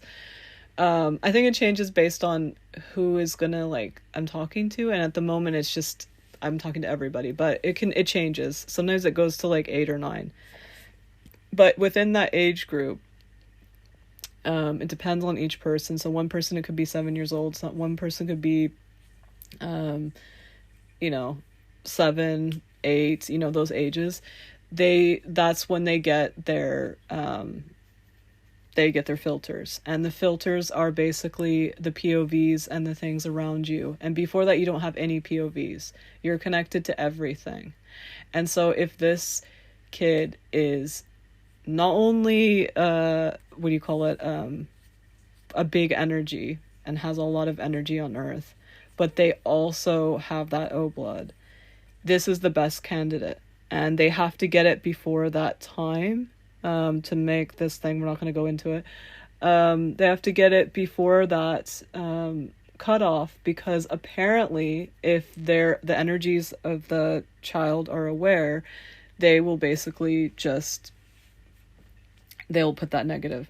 And so this is the stuff I found out when I looked into it. I found out that they actually they do change. Like a kid could, or a person, I don't even know, it doesn't say, it just says the persons could change to a negative and put that lock on. So like I said, some of them, they had a reason why they wanted to do that, and I personally don't know why. I think they should always put the lock because like, ew. But anyway, so yeah, so this is why there are people who do this, and we're not going to go into too much detail in that. So that is one. So there's that thing that's going on. And this is basically, this is kind of the start of me talking about but energies, not taking advantage of, but how that system runs and how it could be taken advantage of. The other way is, I talked about, remember how I said there was more, but I talked about the external reality and those alien things and stuff like that, where the aliens are they're not physical and they're in those ships and things like that. They're freelancers, so they come, like I said, temporarily. They are not here forever, but there are the humans that are star seeds, and this is why it becomes another topic that becomes kind of creepy when people start talking about it, because that person who is obsessed with talking about their starseed thing has only connected to one part of themselves. And you are not there for just that. Like, you are there usually as a, like almost like you are the docking system. So instead of those places that are like freelancer places for the freelancers to come, like the Galactic Federation, you are the one that comes through. So what they do is you are permanent, but those energies that are a part of you can come all the time. And it's not just one. All of them can come. That's more complicated per person as well, but that's one thing. Another one could be that you also are connected in the sense where one is coming and is kind of like it's not that they're coming randomly as freelancers to you and they're your energy, but one big one, not big, but like a bigger energy branched off and split themselves up to basically be connected in so many different ways. That's another one. So there's so many different things. And so when people just say, I'm a starseed and I came to help Earth, I'm like, how and why and what are you? Like, what's going on? Because there's so much like they can explore. It's not just that. Even if they meet one alien thing, what is this alien? What is the alien doing? What are you doing as the human? Because the human themselves is like everybody else. Just like me, I know that my energy is doing all kinds of wild stuff that a lot of humans are not doing. The energy that the humans connected to. But I, as a human, I'm doing the same thing as humans. Like, I'm not any different. So that's why when people get really caught up in it, they're like, I have to do these grid things. I have to do this. You can be a part of that team and you can get more involved in it and learn more about it. But you don't have to, and you probably won't even be as involved as you want. And this is what I'm having. I get really upset. I'm like, excuse me. I feel left out. But yeah, you have to remind yourself that you're the one that's okaying everything, and the more aware you get, you are actually helping. So whatever. Anyway, so another thing that could happen is, so when this is happening, there are some other energies that are similar to this weird blood thing, but they're using this opportunity. So if you have a connection like this, whatever the case of those ones I listed or something completely different, and you are you're being a human, what they do is your architects, which are you, they are not anything else, they're you. You're in you, you know? They are taking those, like there's these humans that will start cult things. Anyone who says that you are working on, you know, you're on an alien kind of team thing and that you have to do it, or anything where you have to like just be a part of something. And if you don't, then blah, blah, blah, like that kind of stuff. The human doesn't really know. They might kind of know, and they might be kind of arrogant or whatever, but they don't know kind of what they're doing. But what they're doing is they're making that human, even if that human has nothing to do with it. Who maybe that human has, like, I don't know, have fae connections, and they're working on like the pillars of earth, like with, you know, nature and things like that. But they wouldn't know because, and they're like, and they might not even like this, but they think that that's the only thing, and they get kind of caught up in it, and, you know, they get sad, like it's a wound, like a human wound. And so this person is a part of this team and being used by the other versions of them that they didn't even, like, you know, it's a different branch, and so they almost like form another branch, and these energies are coming in and out. And I do know someone this happened to, and they're just like, they were like, why is this happening? And it can happen even if it's not like a cult group thing. It can happen even with spirituality. This is a lot of the time why people get psychosis. Not always, there's so many different reasons, but a lot of the time, the most like popular thing that you see on TikTok and stuff, where people are like, I don't even know what's happening, and they don't even know about what's, you know, what they like, what's happening, how they can handle these things. And it's because of this. These energies that are them are coming through them. And some people would see in the old days, or I guess, you know, from linear perspective, they might think that they're demons. They're like, I'm getting possessed by demons. These beings are coming through and stuff like that. This can happen with like religions as well, when you're like looking at these religions. So those, you open up, like, you know, that's what happens to us. We get connected to something that is not having to do with what we actually like or brings us joy or happiness. Sometimes they do, but sometimes you don't. And you connect yourself to parts of you that you didn't even come from. Like they're like way up that branch, if we're thinking of a tree or something. And it has nothing to do with what you actually are connected to or like. There's nothing wrong with this, because sometimes it could be a cool thing. You could be healing something, you might like it, but that's why you have to really make sure you love it and it's making you happy, not scared, anxious, feeling like you have to do more. And it doesn't, like I said, it doesn't have to be religion, it doesn't have to be a group. It could even be looking at TikTok videos. I did this to myself. I connected to parts of myself that have nothing to do with it. They were so weird that I was feeling creepy. I was like, oh my God, how am I supposed to do this? And I have to do all these steps, because if I don't do this, I'm not blah, blah, blah, and I'm not good enough. And I was like creating these wounds for no reason. I like that I did it in the sense that I learned that. So, you know, I love helping people, so I have that. But it's not nice. It's so sad. It's not fair. So if you do see those things, be kind to yourself.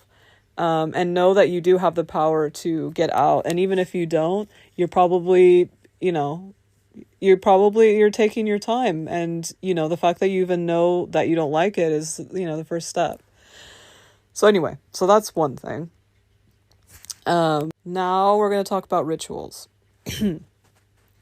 So rituals are basically anything you do. It could be anything. It could be obvious rituals that we see in books. You know, it could be a witchcraft kind of thing. It could be you going to take a shower. It could be you working at a job and you receive something. So the receiving doesn't have to be obvious. It can be like, I don't know, knowledge. It could be getting clean, like taking a shower, that kind of stuff. It doesn't have to do with getting rid of things or expression. That is you. That is your body or you. But if you are getting something back, that is a ritual. And you're taking something from something and getting something. Like you're giving, taking, getting, taking, and then that is basically a ritual. Anything like that. And like I said, sometimes it doesn't even make any sense. So even like, for example, if you do take a shower, or even if you go to the bathroom, because if you go to the bathroom, it's not about you, that part, it's of taking the water and flushing the water. So it depends on how you go to the bathroom, right? So if you flush the water, you've taken some water to go to the bathroom and flushed that down to, and, you know, gotten that service kind of. It's like a service kind of situation. When you pay for your bills, that's a ritual. When you go to see a friend and do, you know, something helpful for them, and then they do something helpful back, or you feel great after you've helped them, that's a ritual. So everything is a ritual that's like that it has to do with basically human-made things. So that energy has to come from somewhere. It doesn't just come from that person or that thing. It comes from somewhere. There's something holding that together, that ritual, right? So when you do these rituals, whether you know you're doing it or not, and you're doing, like, you know, for example, witchcraft, let's say you have little plants and you're like, okay, I want to do a love spell or something like that. That's a ritual, right? Now you working on yourself, that's not a ritual, right? You're working on yourself within, and you're getting power from your energy only, and you're working on yourself and saying what you love, and then you say what you're attracted to, and then you find someone that you love. That is you doing it from within. That is not a ritual. That is you working on learning more about your energy so it shines through, and finding a good energy match that, you know, the energy match finds you because you're more you, right? So I recommend exploring that and having a look at what is that, you know, those, and it's fun. Nothing's bad. This is natural. This is why we're talking about. This is a learning, teaching dimension. So these things we're talking about are the things that we do, but we're misguided with it and think that they're weird. So even a praying and saying, I would like to heal this person, or I'd like to heal me, or I would like to have this for my family, that is a ritual. Going to a church is a ritual. All of those things, because you are going to go do a relationship thing with God, the God that you've decided is God, whether it's source or an actual God that, you know, has opinions, which means it's a, you know, those type of gods, like many gods. But if it doesn't have an opinion and it holds all the energy ever, forever, and changes whenever you want it to, or whenever, you know, whatever, and they tell you they're not boy or a girl and that kind of stuff, that is God. That's the source and stuff like that. And it doesn't matter anyway, because everything is source. So even if you think a God is God, it doesn't matter. It's still the same thing. So it's cute. Like, you know, people get mad and they're like, no, I'm like, you're actually also right. Even the people who are getting mad are right. Everyone's right. It's just that it's not that only one is right. Everyone is. But anyway, and it's sad that people get, you know, do things to each other based on that. But anyway. Now we kind of have an idea of why these kind of structures of rituals and things, like, we do on our own. So it's like, you know, when people bring things up, whether they're conspiracy or even just a spiritual technique, and they say, you got to learn how to do this, or these people are doing this, we all do it all the time. Anything that's gets brought up, that's where people usually get it from. So we're always doing rituals, either consciously or unconsciously, all the time. But just like the things we were talking about with the blood and stuff like that, there can be this kind of energetic one. So the blood one is very much about anything you read, whether it's like a fairy tale about vampires or other things, needing blood and things like that. It's always going to be about an imbalance and something that it's more complicated than this, but we're going to make it sound easy. Like, it could be something that, it is something that can't sustain their life by themselves. So they need to get help from, they have some kind of imbalance or inharmonious kind of thing in their body where they can't stay on earth as much. And now you know from the other, you know, things. And they are always in a different dimension. They're not in the learning teaching dimension, but they use the learning teaching dimension as the place where they get all this, you know, direct things that they need from their own energies. And something to note, this doesn't have to do with getting energy or being imbalanced and things like that. When you see any kind of like ship, whether it's in your mind's eye or physically, or if you see, you know, the little, what do you call them? I don't even know what the word is all of a sudden, but the little spheres that come out and people go, oh, I can't remember the name all of a sudden, but right now, those are like little vehicles to be able to travel the learning teaching dimension when you're not going through your energy. So that's the difference to keep in mind. So you can kind of separate the two. So one is working through the system and doing their translation of how to get here, when they don't, you know, to get inside or whatever, to talk or to communicate or to show up. And then the other one will just come through you because it's your energy. So they'll just come through you in all different forms, depending on who you are, how you're, you know, how much you realize and things like that. I just remembered orbs. So orbs, flying saucers, those little tic tac things, all those things, they are basically the representation of either a group or one being that is somewhere, and they're coming, and they're not coming in the route through a human to communicate. They're coming through Earth to communicate, and the elements to communicate. So it's like that's its own topic on itself, and if you want to talk more about that, but it's just something to keep in mind when you're thinking of all these things. When people think, just keep in mind of what they're talking about. When they're talking about, like I said, blood, it means some kind of imbalance. It doesn't matter if they're taking energy or not. It doesn't matter if blood is involved.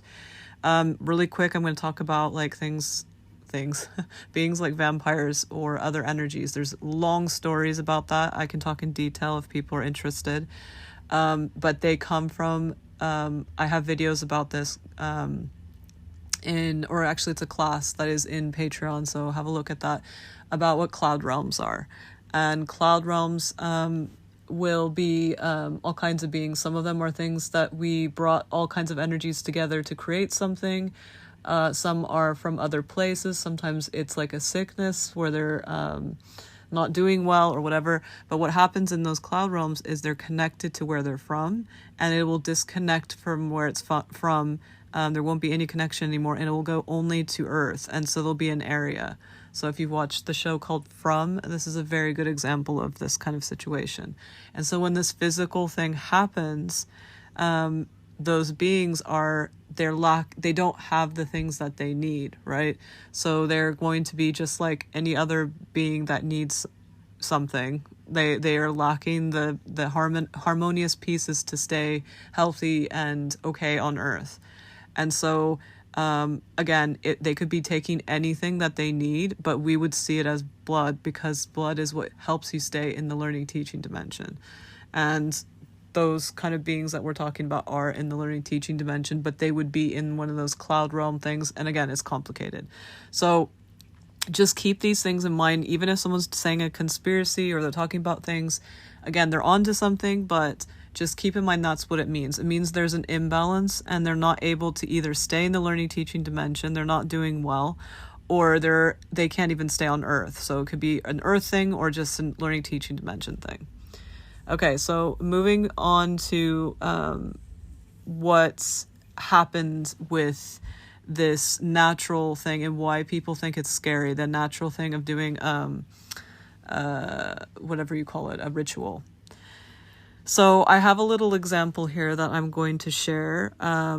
They gave me two examples of, one is basically kind of humans working with what's going on. So they're kind of keeping things going, if that makes sense. So there's this example of a human who basically the energies that are anchored there happen to be, they gave the example of Zeus representing the hierarchy or patriarchy system, and Bacchus representing the wine kind of structure.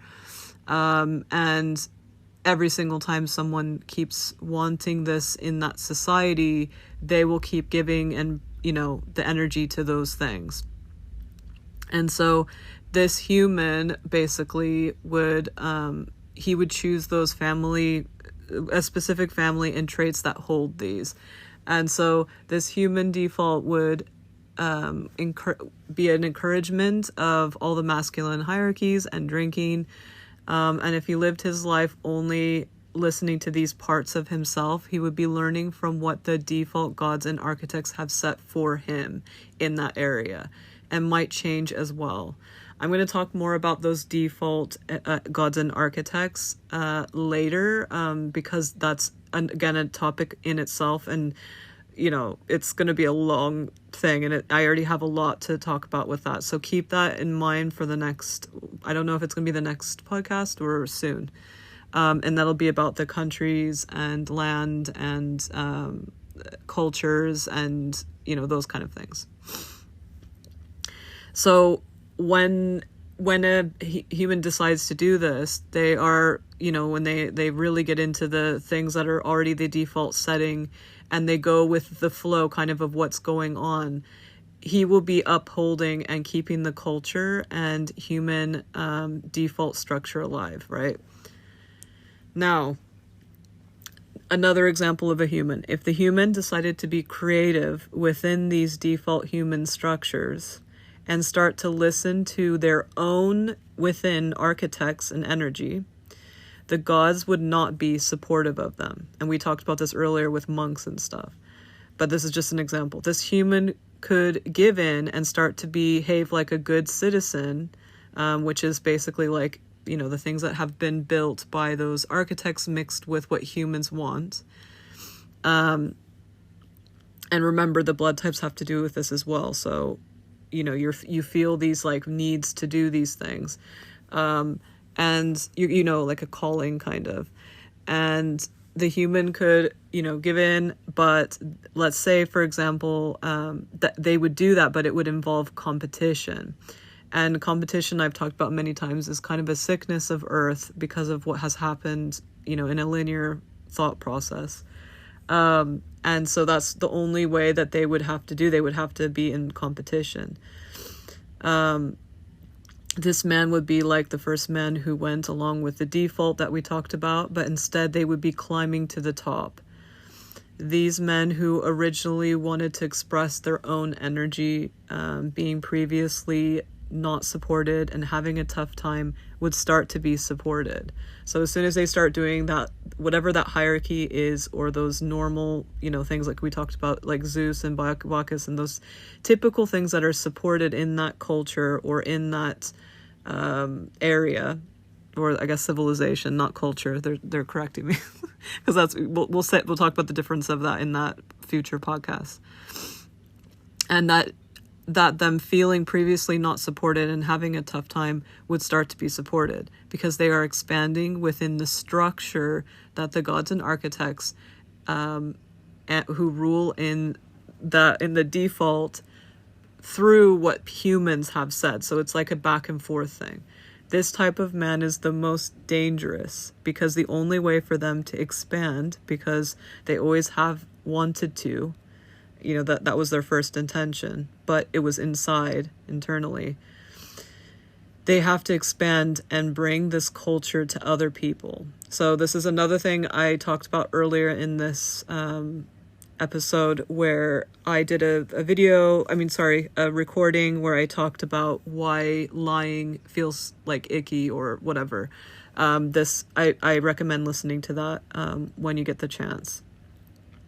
So they have to expand and bring this culture to other people. And so this is where empire builders, pillagers come from, that mentality and feeling.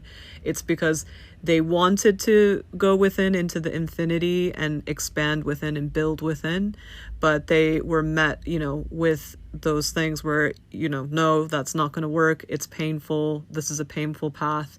And then they give in to the status quo and what's going on. And then they they can't really, there's so much competition, they're going to have to spread out and compete with others. Okay. So this is the time when, we're going to get back to the, stuff that is a bit controversial and, that kind of stuff. So basically the people who are in charge of countries that we know about, and the ones that we don't know about because they're not really in control of countries, they're in control of something else. And this is what people are onto. They call them elites, and people, depending on what someone thinks is the top of the pyramid, they will call it that. And if people actually are not, externalizing and they actually think about this, it's not about that. If it's something we don't know about, it's going to be something that is not in control of us, if that makes sense. The only things that can be in control of us is if we're primarily, remember the group thing, if we're primarily putting a lot of attention into capitalism kind of things. So like, let's say even just looking at, social media or anything like that, buying things, the stuff that is about consumerism and all these people that we do know about, that is because you can't give your energy or have a collective and have the hierarchies within that collective unless you know who they are. Because you can't give away to things you don't know about. The things that you don't know about are going to be energetic, and they won't have hierarchies. They will be holders of things. So that's something that I bet a lot of people, if that did resonate with them, they're going to sigh a lot of relief, because it's what we decide to put on the top, what we recognize and see. Everything we don't see, it doesn't count in a hierarchy. So that's the good news. The bad news is that there are people that we do put in hierarchies by giving them attention, like, presidents and things like that, celebrities, things like that. Anything that they have a hierarchy system that you consume from and you see them above you. And that above can be anything. It could be that you think they're prettier. It could be that you think that they're powerful. It could be that you think that they're wealthy. It doesn't matter what you've done to put them on that pedestal. You have put them into your internal, external reality and put them at the top of that. So something to look into, because it's very important to empower yourself with this. So people call these the elites. And so that's why it's going to be different whoever is talking about it. And it's important to not just listen to that and go, okay, they're talking about elites, I know exactly who you don't, because you'd have to ask that person or find out somehow, even if they don't answer, you'd have to find out what elites mean to them. And then the thing is that they might not even know, because they don't know the thing I just said, where those hierarchies can only be the affecting you, or know what's you knowing, you have to know. So anyway, these humans, there are some that do it and some that don't. Some that do it like just the normal rituals we do, but because people give them so much energy, they don't even need to do anything. There are some that have to do it to do certain things. A lot of companies do it on accident. We'll talk about that in a second. So moving on. So the humans that normally would like to build outward, like that man that we gave as an example, now are not able to. So now they would like to change and manipulate. So before, they used to be able to do horrible things like, go to a country and colonize openly. No one would get in trouble for it. Now if someone did that, there's a war, right? Whereas before, they would just do it and the humans didn't even know what's going on. Like a lot of indigenous cultures are just like, oh my God, what's happening? There's these people coming and taking things. And then they realize and they tried to fight back. But it's very obvious now when these things happen, and there's a war happening at the moment, and this war is happening because of this. They know that these people are trying to do this, and they're like, no. That's basically what this is. So the humans that are not able to do it as much as they could, it's going to have some backlash. It's not easy. They now are able to, change and manipulate the culture and land through like almost energetic rituals. So they go into the coding and all those things you hear about with hexing and things like that. They set what they'd like to happen to people in, for example, a certain age group, or with this code. They start in their culture and they branch out. The people in the culture will be affected in how they see these things, for example, Americans, and how they see a Middle Eastern country. And they will manipulate the humans with the codes in that country. So I tried to humanize it and make it into a coding thing, because a lot of this matrix is kind of code vibes, and there's a lot of people who see it that way too. So I tried to make it something like that. If you need another example, please get in touch and we can do that. But this is how it looks to them. A lot of people would see it from their POV as a witchy thing, or they see it in all different kinds of filters, because this is not right, and they are in a situation where they found out how everything works, and they're taking advantage of that. And the reason why it's taking advantage is, we do this all the time, but the reason why it takes advantage is these people don't know about this. And so there's those two things going on. There's the thing where these same type of people, they are making sure that only one thing is available, or just a couple of things are available, so that it's oversaturated and you can't see anything else. That's one thing, which we already talked about earlier. And then there's this. So, for example, if someone wants people to feel like a country is bad, or the bad guy, or those kind of vibes, American politics do this all the time. They will do the coding of this, and there's different ways that they will do this. Some of them, they will do it like very obviously, where they will do some like kind of ritual where they really know, and some of them will do rituals that they don't know are rituals, just like how we do them. So what they do is they would make sure that they buy out every single news outlet, and make sure that the people who hold all the reporters accountable, and the writers and things like that, they make sure that they don't say a certain thing. This doesn't happen in the US, but this happens in other countries. So that's why I'm saying every country we used Americans as an example, but in America that doesn't happen. They do the pushing out more, and they use less rituals when it comes to these group things. They don't use the group things as much as other countries do. Now, that's one thing. The other thing that they can do is they can talk to the architects who can do bigger things. Like, they actually change the environments.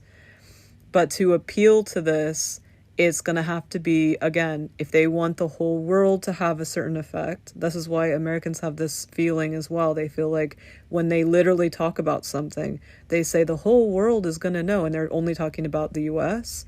This is because there are some people that, I don't know, they really want to do this for the whole world. And if you have to do it for the whole world, you're going to have to talk to the architects. And these are the things that people mistaken for a lot of different things, and they even think they're humans that are like, big families and things like that. These are the energies that you can talk to. But for this to happen, it has to be what everyone wants. So they will not okay it unless the whole world thinks this. So this is one of the reasons why Americans use that pushing, system. And they encourage their own to do it as well, not just the people who do this, like these groups. They encourage and teach Americans to do this as well.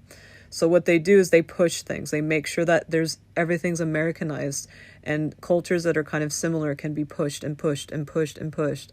And so they do this with symbolism. They do this with, trends, and they've been doing it for quite a long time. And so when you do that, you have things in common, and so you'll be able to, even if you can't do the whole world, those areas you can do these things. You can use the collectives of those areas with the archons that are holding the energy of quite a bit. But if all the ones that you want to affect are not on board, and they don't have the same values, and they don't have the same structure system, it won't do anything. So they can't do that. So that example I gave with that guy that wants to do that, and this kind of thing, it's very complicated. This is why they make all these products. This is why they're using products, because even if you're in a country that doesn't have the same values or believe in the same things, sending products, like for example the Apple iPhone, sending products like that, and people being reminded over and over again that it's American and that it fits in their life, and seeing how it fits in their life, this is how they start it. So there's a lot more to this, but that is the best way to explain these. And like I said, I'm willing to go deep with you if you need to in a session, but this is the stuff that people should have a look, like this will open your mind, instead of you thinking that everyone's out to get people. Even this, when they do these things, there's a lot of work for them to do, and people still need to consent. So people loving iPhone, people loving Coca-Cola all around the world, that is a consent thing. They're enjoying those things. But again, if you have a million Starbucks, if you have a million McDonald's, if you have like so many things, people start to pick those things instead of others. So just keep that in mind. That is, that's really what's going on with that. So there's also, so that's happening. And Americans are the most like into this. They're the most into, they have that storyline of that guy that, wants to keep going. So it's really funny because the US is kind of doing colonialism, but they're doing an energetic colonialism. And they even do it with, I don't want to get into it, but yeah, I'm not going to say the other things. But yeah, if you want to know more, just let me know. But yeah, they are doing that a lot, and they always have been, and it's kind of what they're known for, secretly. So, yeah, it's just something to keep in mind. So another thing to keep in mind, is, how I was saying that I touched on it, but I didn't complete it. There are beings that kind of have stakes in certain cultures, and I keep saying cultures and they don't like that. So in certain civilizations and countries and things like that. And it's because of a mutual thing. Companies will be aware of this, and they might not, they're aware of it in a weird way, either unconsciously because of, let's say the director is starting to put together a startup or something like that. They might unconsciously know this, and they might not consciously know this, but it doesn't matter either way. They will find a way, either sometimes it starts with the name, and sometimes it starts with the logo, with the symbol. Usually it starts with the name though. So for example, Nike, they would pick that because what their values of their company are, because a company is like starting basically a country, kind of. It's more complicated than that. And it's you kind of are breaking away from where you are. So if you don't want those specific values, and you have a very set thing in mind, and you want to kind of connect, again, like I said, they don't all know this, but you connect with that energy, and you pull through that filter of that energy, you're going to get a kind of a different thing. And again, this goes back to what we were saying with humans wanting to go and make their products worldwide, kind of, and push that, so that, again, colonialism kind of thing. And it also has to do with when they make things, where it gets made, all that stuff. So those things, people get wild about that on TikTok, especially when they see the, those symbols and stuff, and they go, oh my god, this person's like, it's connected to a witchcraft or a demon or things like that, when actually it's not just those things. Those are very simple possibilities. It's very well researched, and even if the person's not conscious, they really pay attention to this, and there's a big meaning behind it. So keep that in mind. Naming things in general is a type of kind of re-anchoring or anchoring in general, because you get named when you're born and things like that. So it's like this anchor in the learning teaching dimension. And so when you're doing something, especially when it's human made things, you need to it's one of those things to think about. So if you're like really aware and you're building a company or thought process like that, it's something to keep in mind, because those filters, they're going to be your filter anchors. It's kind of like the body. You're creating a body. That's what a company is like, but in the learning teaching dimension. Okay, one more thing about rituals, and then we're going to move on to the part of what has happened, so that it's a bit different now, and what we get, what's on offer now, and because we're like, okay, now what? So basically, I wanted to talk about the rituals that happened in societies, especially, for example, Aztec and things like that, and how I said that a lot of cultures and humans misunderstood about the sacrifice kind of things, and they just they did these kind of things. Not all of them misunderstood. Some of them did this because there's a lot of clients I've had where their energies are talking about how horrible it was, and things like that was, in a linear sense, because what happened was, when humans decided to not decided to, but they were in the learning teaching dimension, and they did decide to have one God and one one person, or a hierarchy, and all these different things. In the Aztec situation, it wasn't that. It was that they did a hierarchy, because there's all different things. It's just, there's so many different reasons. They would do sacrifices as a way, especially when it involves a person, they would do it in a way to basically kind of tell that God, okay, well, if you were said to do this nature stuff, and you're connected to nature, why are all my crops dead? I'm going to do this, and if you don't do anything about it, I'm going to do another one and another one, and I'm going to do it all these times. And so what they misunderstood, and is a good lesson, that a lot of people don't know this, but it's a good lesson about people devoting themselves to gods and stuff. When you do this, that is not going to, it's not their territory. It's nature. So if you want to actually understand nature, you talk to the indigenous, who are the animals. They're the ones that are going to understand nature things. They're going to tell you, okay, it's not a good idea to actually do crops, but you can monitor these areas, and this is the time when blah, blah, blah happens. And when you do this, this will happen. So, unfortunately, the humans decided to do the thing where they take from nature and they kind of make their own little thing.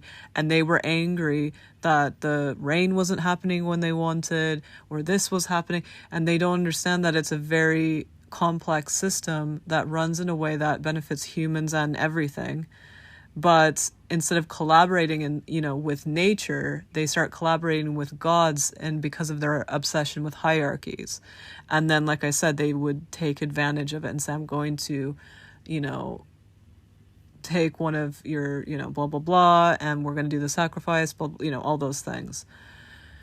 Then some cultures had that happening with them, but they changed it, and they were like, okay, this is basically an imbalance. So there were some beings that, because not all these stories are from the learning teaching dimension, so some of them were the actual thing I said, when you pay attention to blood, it means that they literally were going to do that. They were going to actually give it to someone, not an energy that they're not sure of, and that's a hierarchy. They literally would give it to a being that needed that sustenance because they were not balanced. But it doesn't mean that they actually gave that. That is our interpretation in the learning teaching dimension. It could be so many different things that they gave them.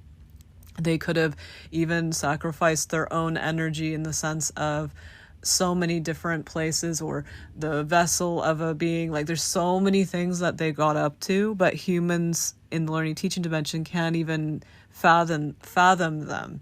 I've seen them. They're very horrific, and I'm actually glad that we don't know.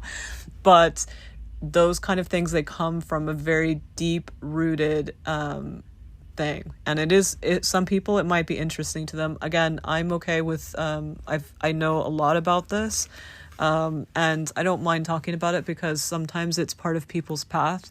Because remember, some people are like, I don't like this, but I do know that this might be someone's path in healing a lot of human and nature relations. And this is something that is my specialty, and helping people connect with nature in a very unique way per person. And some people they might be healed, they might have the energy that they're pulling through and the ancestry that has that going on, and it's going to help heal that. It's going to help regroup that kind of cut off, if that makes sense. They're showing me all this everything's chopped up like chopping down a forest, and it's going to regrow, add the regrowth to it. So yeah, so that's something to keep in mind. Okay, so I think that covers that part. Let's get into what happened recently. I'm not sure. I think it was in March-ish. It was spring-ish time. We talked about earlier about the energies getting together. And so energies got together again because New Earth, the one that I talked about, again, if people want to know more, I have videos about it on my Patreon. But if you can't find it, or you're curious in a personal way and you want to ask your own questions, please book a session. But anyway, New Earth is about having more energy. They had a meeting about that as well. They encouraged Gaia to give up the limited zip file kind of vibes of energy, so that every single dimension, realm, reality, everything has access to more energy. But it doesn't mean that they can get it just immediately and it's everywhere and it freaks them out. It's that they can retrieve it and remember it, right? So this process where people are talking about things, they might get muddled up because some people are connected to these aliens that we talked about earlier, that are like freelancers that help with what's going on and the structure of everything. And so they get caught up in those, but they don't understand the difference between that and then the newer thing, which they think is like dimensional things. And the newer thing is literally having more space and helping energies, because those energies don't know about that. They know only about structures and stuff. But then there's energies like the energy I come from and some others that are helping people, like the Bridge family that I'm a part of. It's to bridge that kind of, that they're obsessed with bridging that, showing their possibilities. Like, here you go, this is how you can bridge from where you are now to this, that kind of stuff. That's the vibe of the energy I come from and I'm a part of. And those other people who are doing a lot of spiritual updates, when they talk about energy and rising and all that stuff, they're talking about their learning teaching dimension only. And some people are not, that's not going to help them truly find who they are, because not all of them are about structure. Yes, obviously it's cool to find out, but they don't even know that. They're not even talking about it as a structure. They're not talking about I've never seen someone say, okay, we already have all the energy. It already is New Earth completely. And now it is basically about different ways and structures of people finding how to either find themselves or whatever. So I'm going to talk about this thing that happened. So this meeting happened because some of the energies wanted to stay how it was, where humans are limited on those things, which are obviously the archons that are already in place, the architects and the gods that are in that, situation, and all the other energies that still are involved in Earth but are not in that system and stuff like that. And so the ones that probably are favorite are the ones that are made of that system, right? And then on top of that, we have the yeah, we have those energies like I told you about that I'm connected to that never even really wanted to, and the sun's energies to help and fix. They say fix it, but it's like it wasn't fixable, and it was just you can't do that when it's not possible, and the rules are not about that. Because even though you help those people and you give them that knowledge, they're going to see that they're not getting any results, and this is what I'm struggling with still too. So there's this, and then there's the ones that want to have that still as an option, but bleed together with the being able to show people the new space that's everywhere, and also the avatar program that is available in other parts of Earth. But in the learning teaching dimension, they're like, this would be really good. It would be another experience for humans when they come into when they're born and things like that. They can come with, you know, all their memories. And so they had to come to an agreement, and the agreement that they came to was that they can't just be born and have all those memories, because it's not fair, because some of them might want that limitation, and the life that they would live together would be really horrible. Like they would have like a thing where they thought they were superior maybe, and yeah, they showed me the examples, and they're both right. That's the thing about these sides, and so people would see this as a war dead. And they were very like weird to me when in the beginning of when it started. They're like, you can't talk to these people, like you're like certain people, because if you do, they're gonna take this information. And it wasn't like, it seems like a war thing to people from a very specific perspective, but what it was is they really wanted to hear out everyone without anyone changing their mind because they heard something else. They wanted people to, not people, sorry, also people, I think some people were involved, but just those energies that wanted to, you know, kind of, you know, converse and stuff like that. They wanted to kind of, it was almost like they were on a trial. So they wanted everyone, like, you know, when you separate people when something happens and you want to hear what that comes really from them, it was that kind of vibe. So it wasn't like, oh, this person's gonna get you, but it felt like that, because as a person you're like, oh my god, this is scary. So, and I had a lot of isolation, and it's still happening. So that's why I'm like, what's going on? But anyway, so they basically were doing this over and over again, and I could kind of tap in as it was going on. And they came to the agreement that if the beings come the same way, like they just come and they have the same experience that they always have had, but the difference is that the support system, where it's only supported by that, is going to change. It's going to be both. So if a human decides to go within, or something happens in their path, or they even wanted that to happen, their bigger energy wanted that to happen all along, they're going to, oh my goodness, there's a fly that came from nowhere. Oh my god, so scary. So that was a big distraction. I had to pause it for a very long time. I hope that doesn't distract you, but go back if you need to. But yeah, so basically the new thing, which is interesting of what I said, but basically they now get support energetically. So all the things I talked about with rituals and things like that, it also solves the problem of those energies without consent going through the things that I talked about with the weird blood stuff and all that thing. It takes care of that, and my energy is really into helping with those things. I'm not going to say the word just in case, because I'm going to be putting this on other platforms and stuff, but you know what I'm talking about. If you don't, ask me and I'll let you know. But basically, you know, it's the thing of, before you get your filters, what would affect that group of people, you know.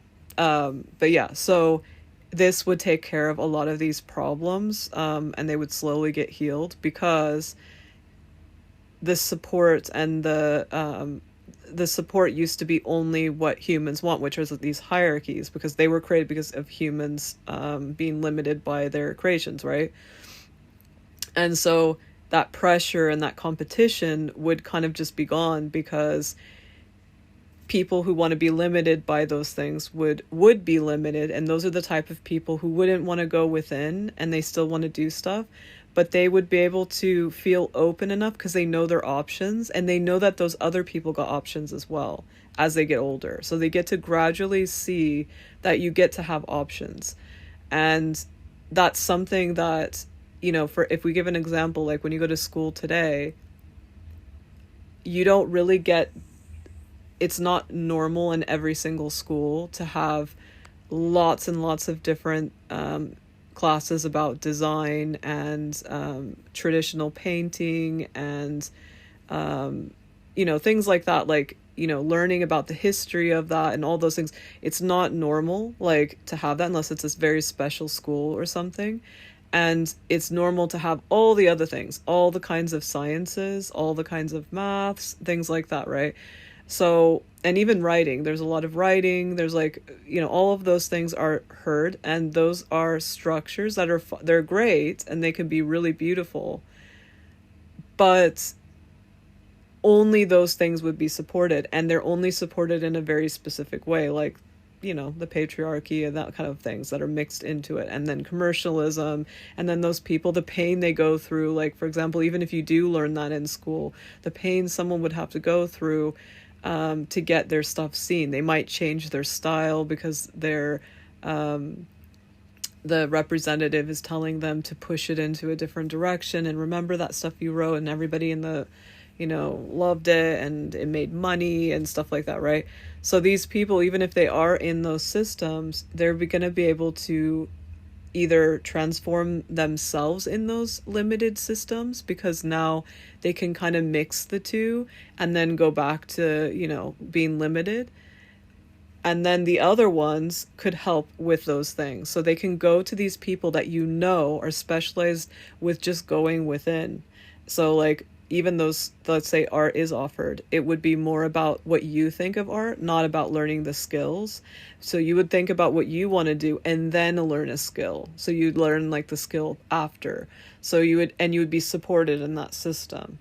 So they would be like different ways of doing things. And it's going to, like I said, I used school as a system, but it's going to be reflected in so many ways, and especially energetically.